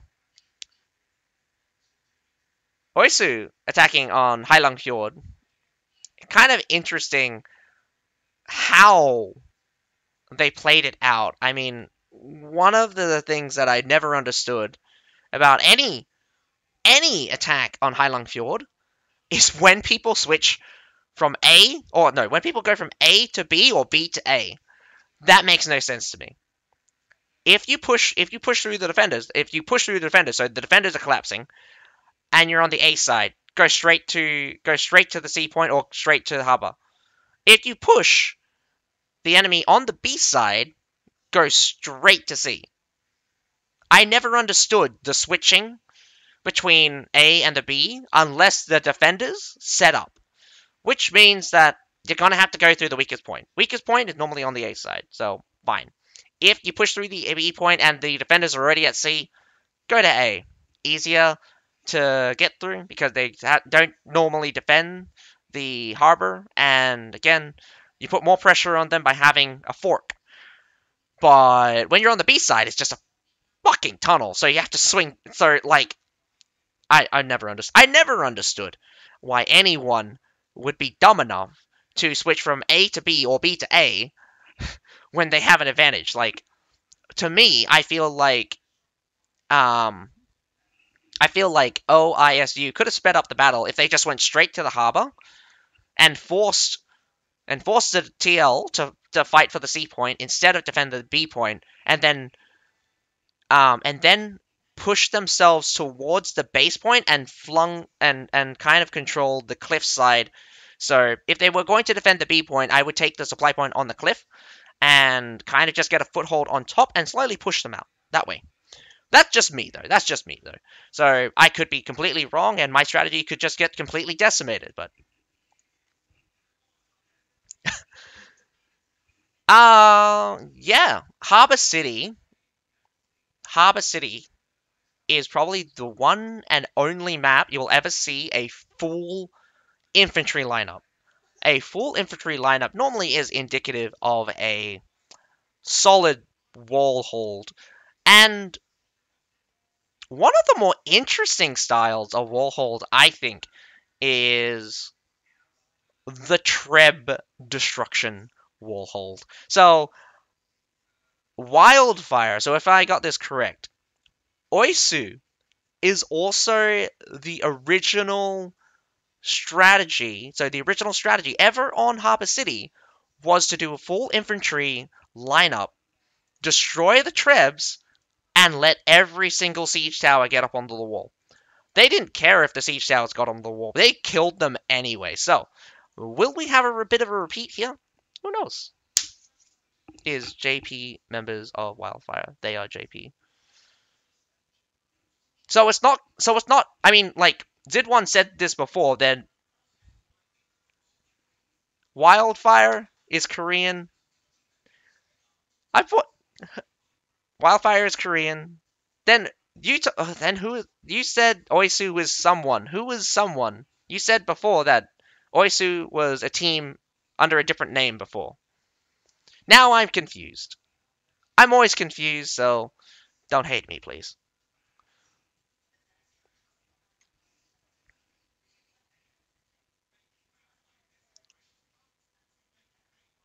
Wildfire doesn't exist anymore, right? Like the team's broken up,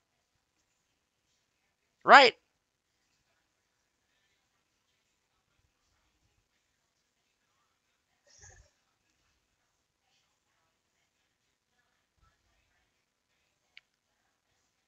Shooting the towers. Trebs is still around.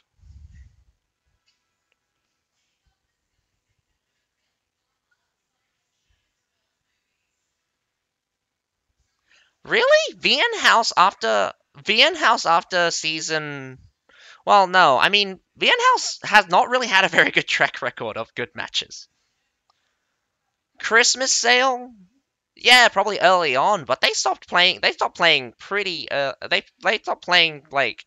I think the last time I saw them was during the snowstorm CBL. Oh, Hong Kong X. Yeah, no, I love those guys. Those guys were a pretty good team as well.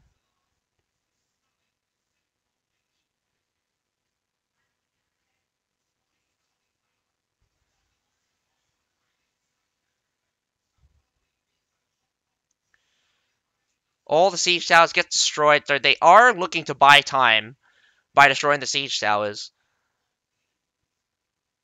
Not going with the approach that I was thinking.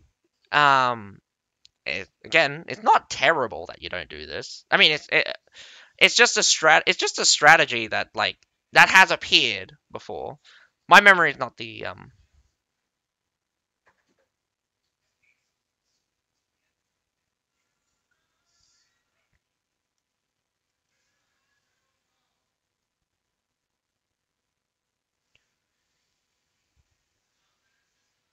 What was that?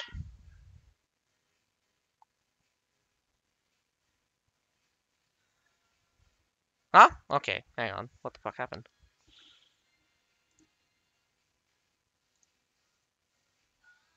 I'm so confused. Hang on. Let me see if I can get some information out. Kind of just chatting away there, and all of a sudden, mass quit. No, no, no, no, no, no. If TL mass quits, if TL mass quits like that, um, Oisu has to agree. They have to convince Oisu to agree for a rematch. Otherwise, a rematch won't happen. So I need to.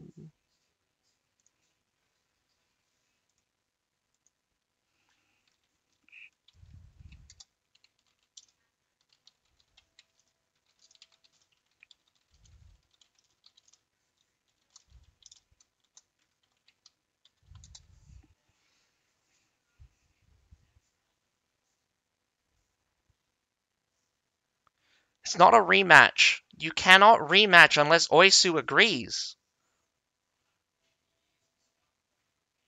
It's an autom. This is not how rematches are done, unless they have different communication channels. So maybe a rematch did go through. Does look like we're getting a rematch, but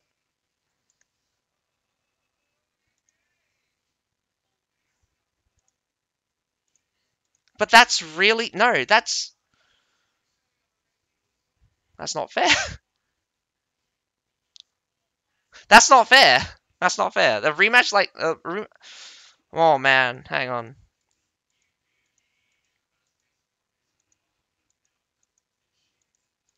No, no, no. It's not 1-all. Hang on. Lunashock is replying now.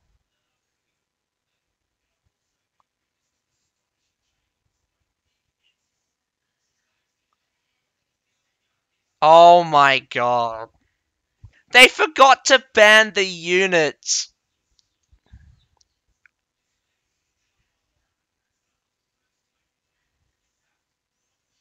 They forgot to ban the units, so they had to redo.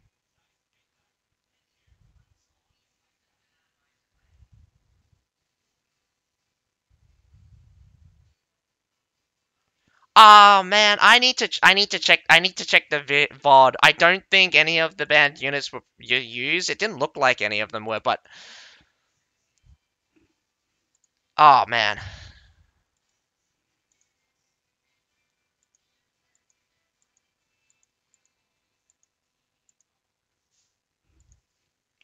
This is really upsetting because Oisu no longer can use their defense strategy anymore. They TL might predict it.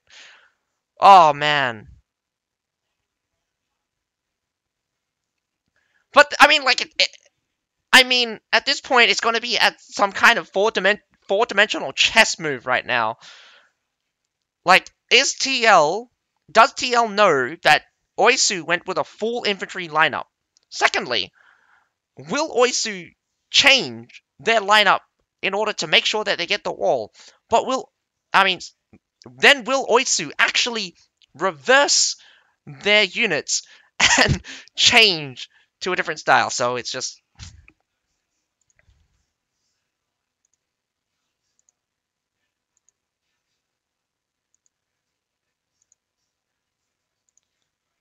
because when there was ban issues for some other. Huh? This is the first time we have bans.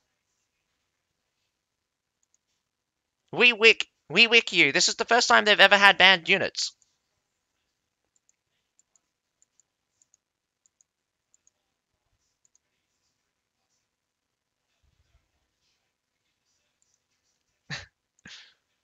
Stupid question about the drops. Is it really 1 hour for 13 to 15 at one day?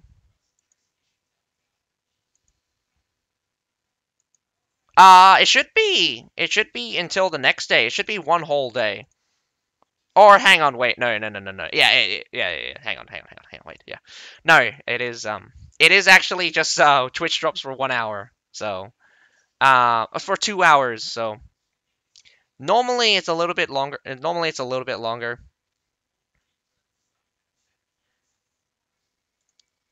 So each of these things.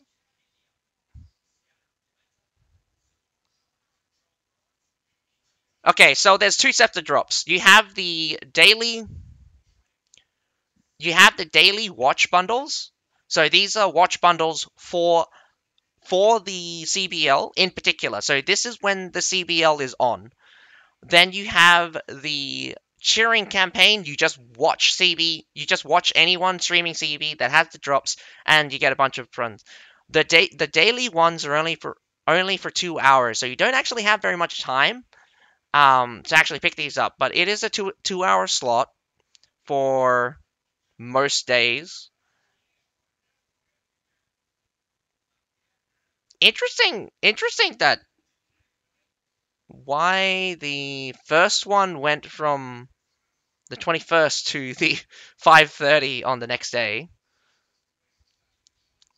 That was a weird one.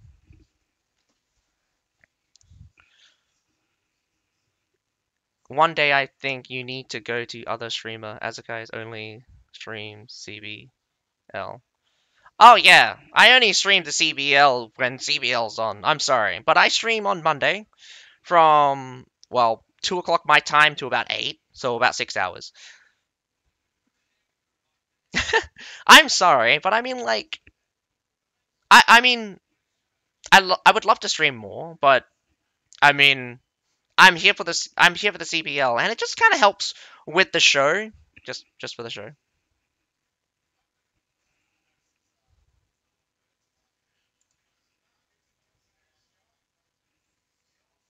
Really?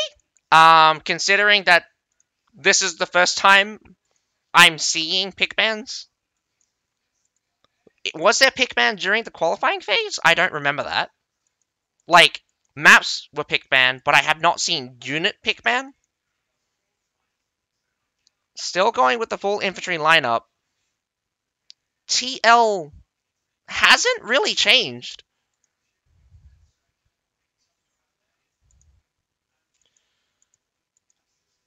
A little bit less cavalry, still pretty cav heavy, but it's just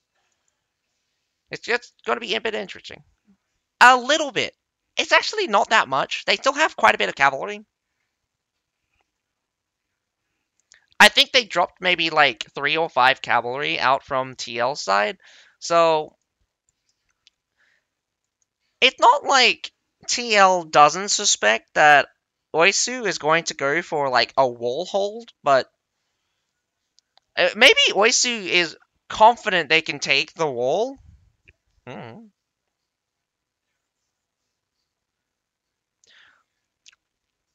That's what makes me that's what's confusing. We wick you, I don't understand what you're saying because like I've watched every single knockout round so far. This is the first time. This is the first time I've noticed or have seen pick bans for units, and this is the first time I've seen a rematch happen because of mistake from the referee. The referee forgot to ban units, and that's a mistake on the referee's part, so a rematch had to happen. Most of the cases I hear that people bring up about rematches is a mass disconnect. Oh, mass disconnect. Unfortunately, the rules state that your own internet needs to be stable. You cannot force a rematch just because a bunch of your players can't get back into the game. I mean, people have tried that.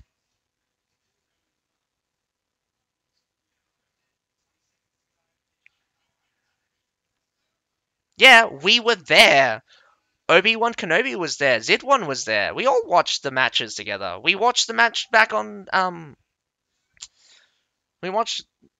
for forget the teams now.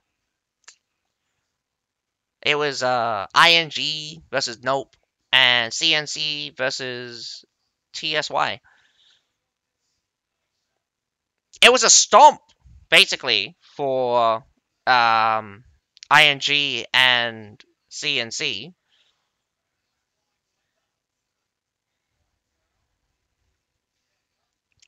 But I don't believe there was any mistake on the part from the match setup, or even if there was a mistake, no one picked it up.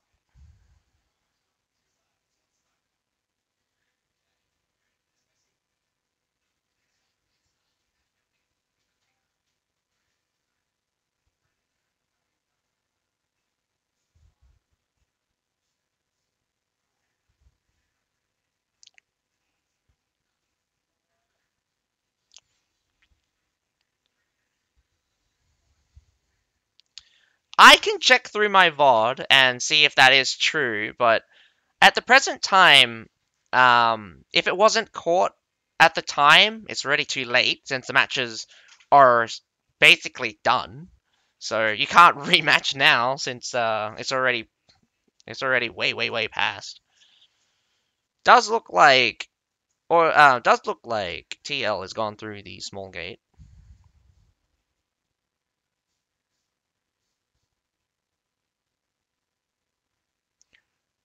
Oh, really? Nice catch. I probably would have never have noticed that because I did not keep the pick ban in mind. So even if I did see that Fortebraccio out on the field, I would have been none the wiser. I would have been like, oh, yep, that's Fortebraccio. It's a unit. But the fact that it was banned, very interesting. TL DC'd. Most of the guys T uh from TL are moving across to the supply point here. Yeah, TL's the one attacking, by the way. Oisu is defending. Even though TL appeared green, I mean, not green, appeared blue, we're technically on the attacker's side. So anytime we see blue up there, it's actually the attackers. The attackers are red on the screen, so it's very confusing.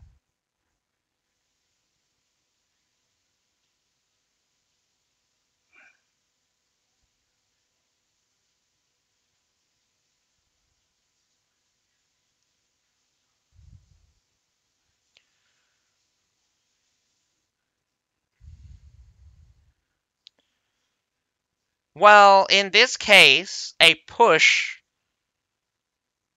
from the stairs is not a bad decision. It just depends how they want to set up because I'll be honest, the right-hand side stairs from this angle is actually safer. The left-hand side stairs is basically a death trap since most of the defenders are just standing right there. It's very unwise to leave units like that though. Um what I think is interesting here is Oisu is going to get trebbed to smithereens. No Falconetti gunners also means that it's going to be very difficult to kind of have a range advantage in this pile. I'm a bit surprised though. If Oisu was going to go for a wall hold, I would have actually brought one ranged unit to kind of trickle away against the enemy. This trap could be absolutely massive. Gets blocked twice by the crenellations there, but three good hits do come in. Oisu,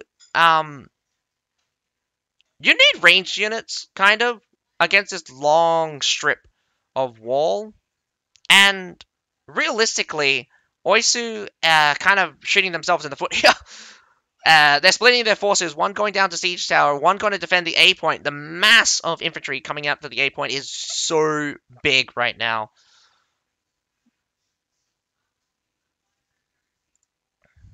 Oh, man. There it is! Yeah, I see it. There's one Fort Braccio out from TL. I'm not sure. Pretty good catch though. I'm pretty sure maybe if the match was halfway through, they probably wouldn't notice. So one side of Oisu gets completely annihilated here, but where did the other side of Oisu come from? They look like they've come from that left-hand side stairs from the direction we're facing. They're barely touching. This Maul being very ballsy. This Glaive being very ballsy. Rushing in onto the point, dying for the point here. Halberdiers and Medals try and hold and push forward, but unsuccessfully. A good formation, though, from both units. Medals and Halberdiers are both similar, very similar units that fulfill a similar role, but eventually will get crushed in the end. Oisu runs out of artillery and gets completely pushed off.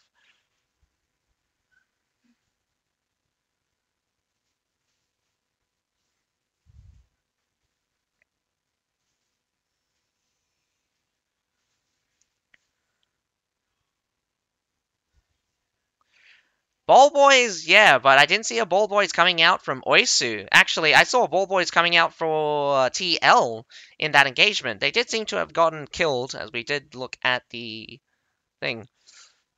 Alright, now we come to the hard part. Your full infantry. Oisu is going to have to contend with a bit of cavalry.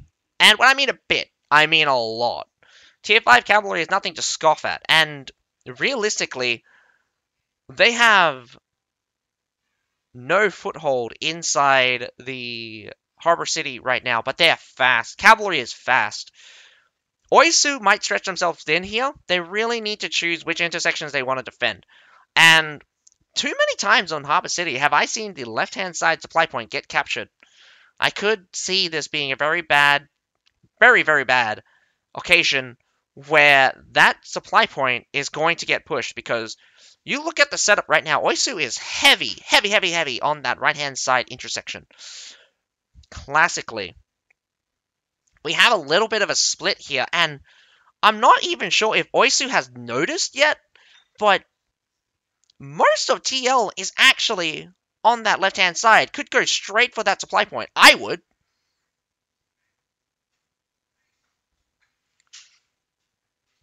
That is quite strange. They're switching all the way over.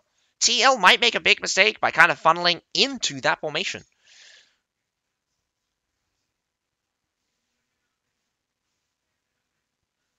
Well, they're fast enough. A switcheroo pushing from the right, or seemingly push from the right, then go left, could make Oisu kind of move out of position, or definitely make them panic. I would definitely not want to take this corner, though. It's very difficult to scout it as well. Whoa! Coming up to the center with some... might lose a couple guys. Oisu reacts very well, in fact. Takes out probably 4 or 5 Liao Rangers. That's a really good chunk. That's 30% of a Liao Rangers just dead on the ground. You never want to be too cocky with your units. You only move up when they can be protected. Very difficult to handle a hero goon squad. Probably one of the most terrifying probably the most terrifying things you could ever see is 15 heroes just jumping on your unit. Your unit would have to be basically Iron Reapers or some kind of unit that just says no to CC. Those heroes will be dishing out so much. I don't understand this play though. They gave up the corner. They gave up the corner. That's really strange. TL kind of reacted very well there with the retreat, trying to catch anyone, but Oisu did a nice retreat, very clean. I just don't understand the reason why they retreated. Maybe it was the mortars? Could be a good decision. The mortars at this distance will go right over. Winged Hussars down through that center.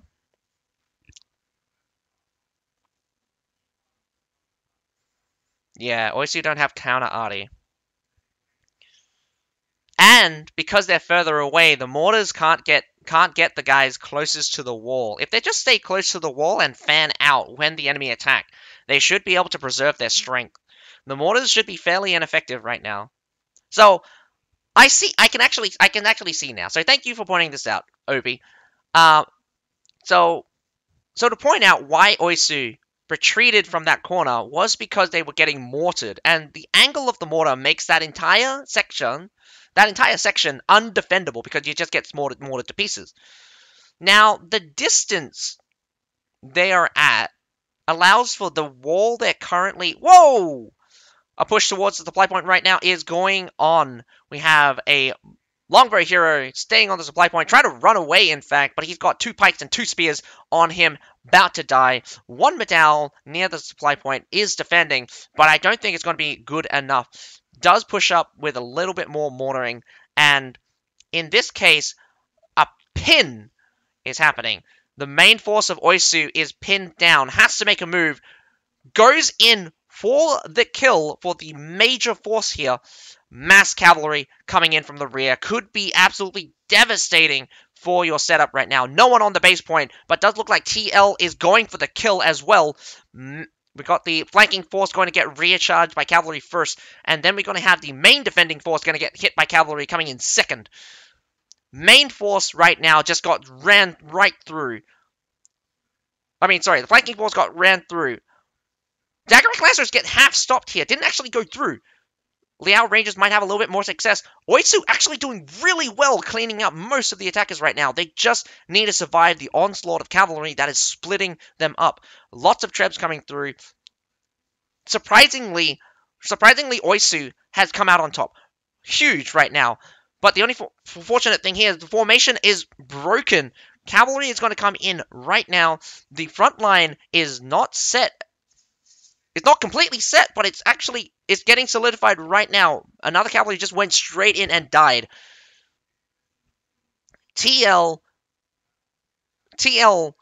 losing out the exchange, loses most of its cavalry, and the loyal guards and the medals barely holding on right now for the defending side. Oisu is getting more units right now, but the respawn coming out from TL is a bit too fast. 1 by 1 breakdown from the defenders as the remaining of the high tier units are being used to slow down the push. Now we have some more substantial units coming to the front, although there is only 1 halberdier coming out from TL. Does look like mostly just serfs from either side, but the loyal guard and the halberdier setup coming in for Oisu could definitely hold this very strong. In fact, that is a Claymore at the front right now. Claymores are spectacular. Where the hell are you? Oh my goodness, Claymores, you are so fast. Claymores for freedom runs out. We have a Iron Reaper there at the front. Loyal Guard not facing them, but it does look like the Halberdiers should be in formation, able to take out the Iron Reapers. We even have more higher tier units coming in. Two sets of, oh my god, men at arms. My brain just kind of broke there.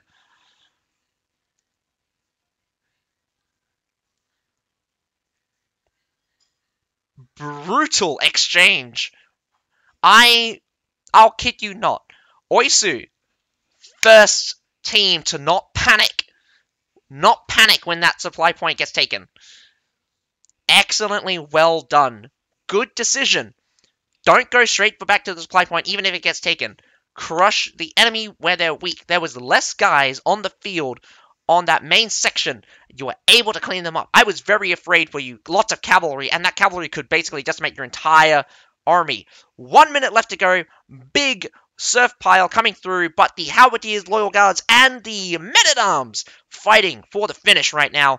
We got one Bastion Wild Flames coming out from TL. Not going to make a difference at this point, as the swarm of infantry goes in the favor of the defenders. Oisu probably holds this point very, very strong. Heroes getting clocked out as they run out of units. Oisu got to now chase down the remaining units. We have even Medow's out coming out, but way too late. Completely outnumbered, completely outgunned right now. Forces are split as well. The remaining heroes from Oisu trying their best to fight tooth and nail as best they can, or at least survive. But nevertheless, congratulations, Oisu. Very good defense there. I did think I was very terrified for you. I was very terrified for you. Cavalry is not an easy unit to deal with, and definitely, you're all in. You're all in on the attacking force when they took your supply point. Bravo, bravo, my dude, bravo. TL rank 1 in their group got wrecked. TL ranked 1, although he's ranked 1 tied with, like, one other person. Oh, man.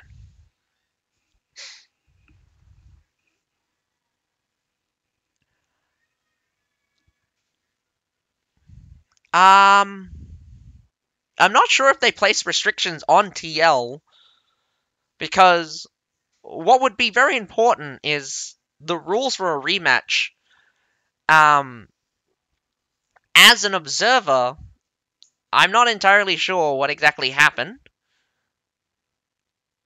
because TL and Oisu would have definitely had information coming out from the stream. There is no way, from the time it took to get the rematch and the time it took for the match to play, it's 3 minutes delay.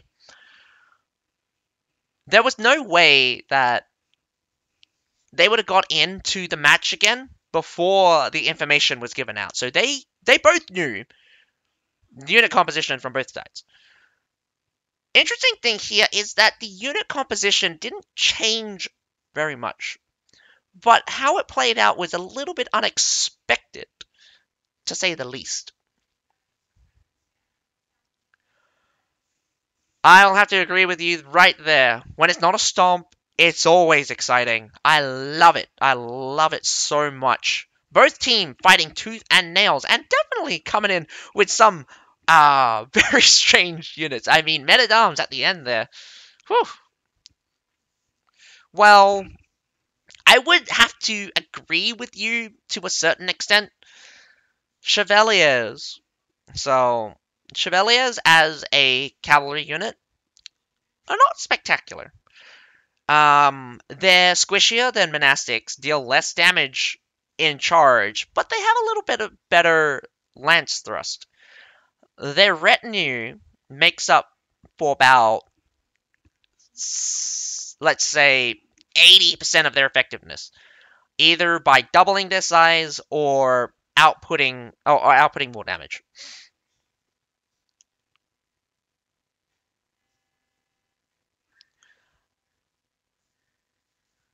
Chevaliers are not useless per se. Doctrines definitely make them kind of go crazy. Okay, so I understand that, like... What do you mean lose a lot of damage? They literally have... Double shot. Double shot doubles the amount of damage output from those crossbow units. Double shot is literally a doctrine that makes crossbow units do double damage. What do you mean a lot of damage is lost? That is so much damage lost that it's night and day in comparison.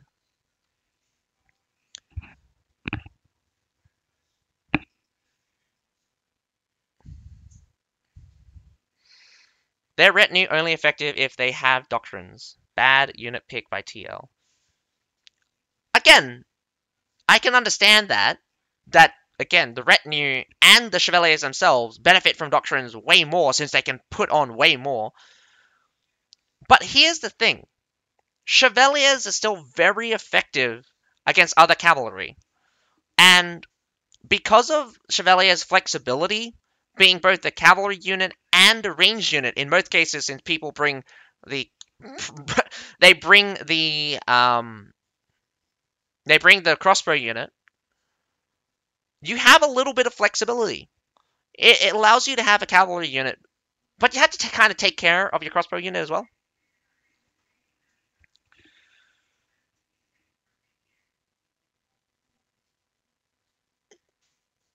I know that men-at-arms have cover commander that makes them fight like they're paladins. What I didn't know is how fast they were. They changed it back to run around really fast. They changed cover commander, so they run around really fast again. So instead of being super slow. Oh, man. Anyway, that is all. That is all for tonight. Tomorrow we'll get a bunch of other battles. Let me just bring up the calendar again. So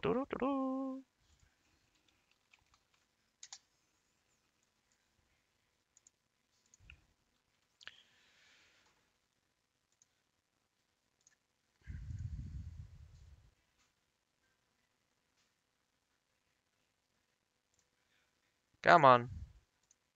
Where's the calendar?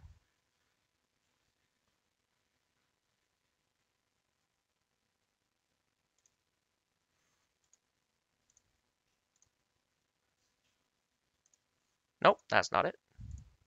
That's not it. Fucking damn it, man. Where the hell is it? Where's my Chrome? There we go. Holy crap.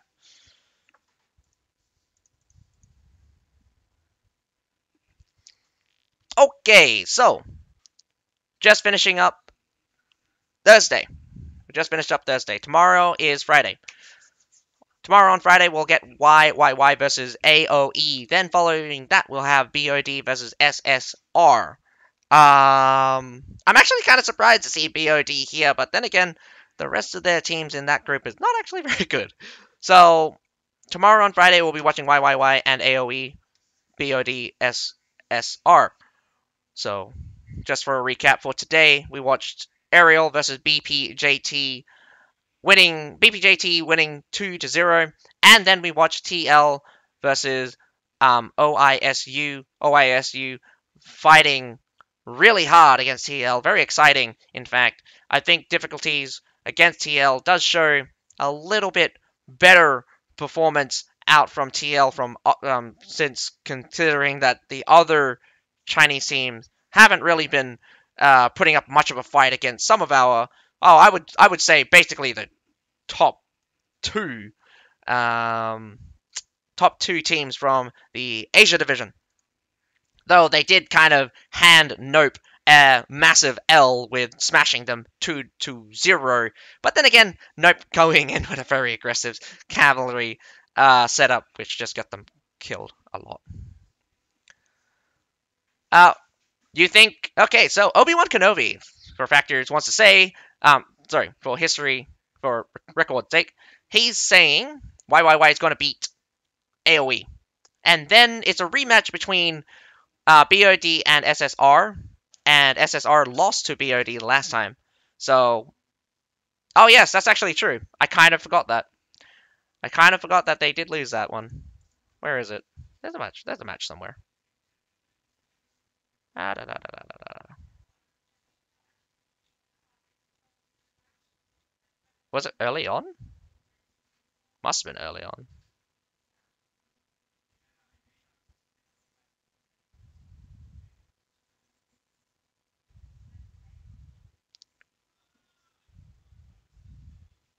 There we go. It wasn't actually. Oh, it wasn't a stomp though. It was a 2-1. It was a 2-1. So let's see. Nope is a team who play CBL for fun. They didn't expect to go this far thanks to playing versus not top team. I did hear something about that. It's great to have teams play for fun. I do think that not enough people actually play CBL, considering that there is a prize for this. Don't forget that CBL now actually has a prize pool. I think it's 20k this time. I think it's like 10k for the winner, then 7k for the runner-up, and then the third place gets like 2.5 or something.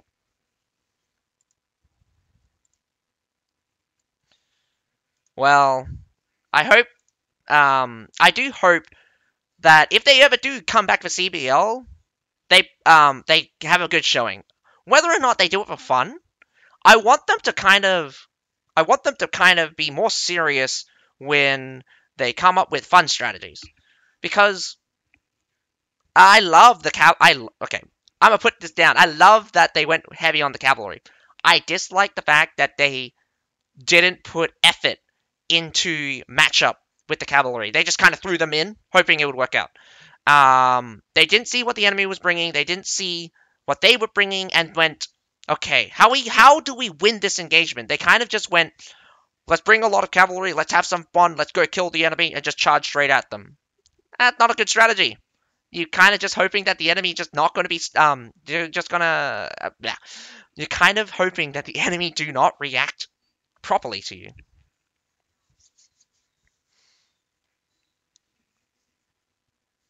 Well, I mean, Masterclass, was it? It's not like, who's YYY? Is YYY someone I know?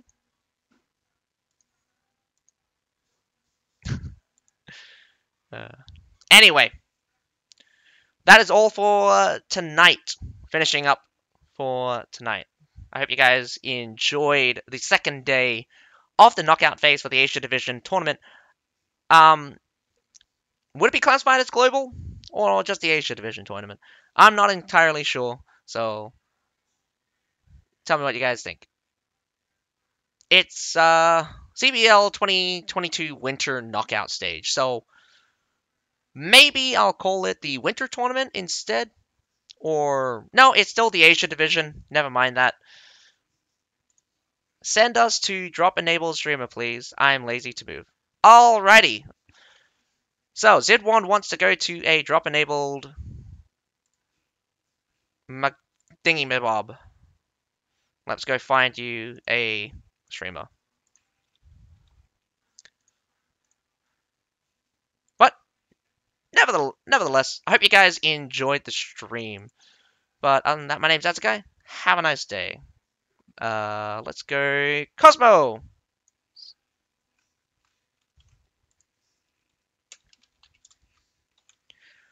Remember, Azza, YYY is ace with TKT strat. I was never told that! What do you mean, remember? How do you expect me to remember that if no one's told me that? I did.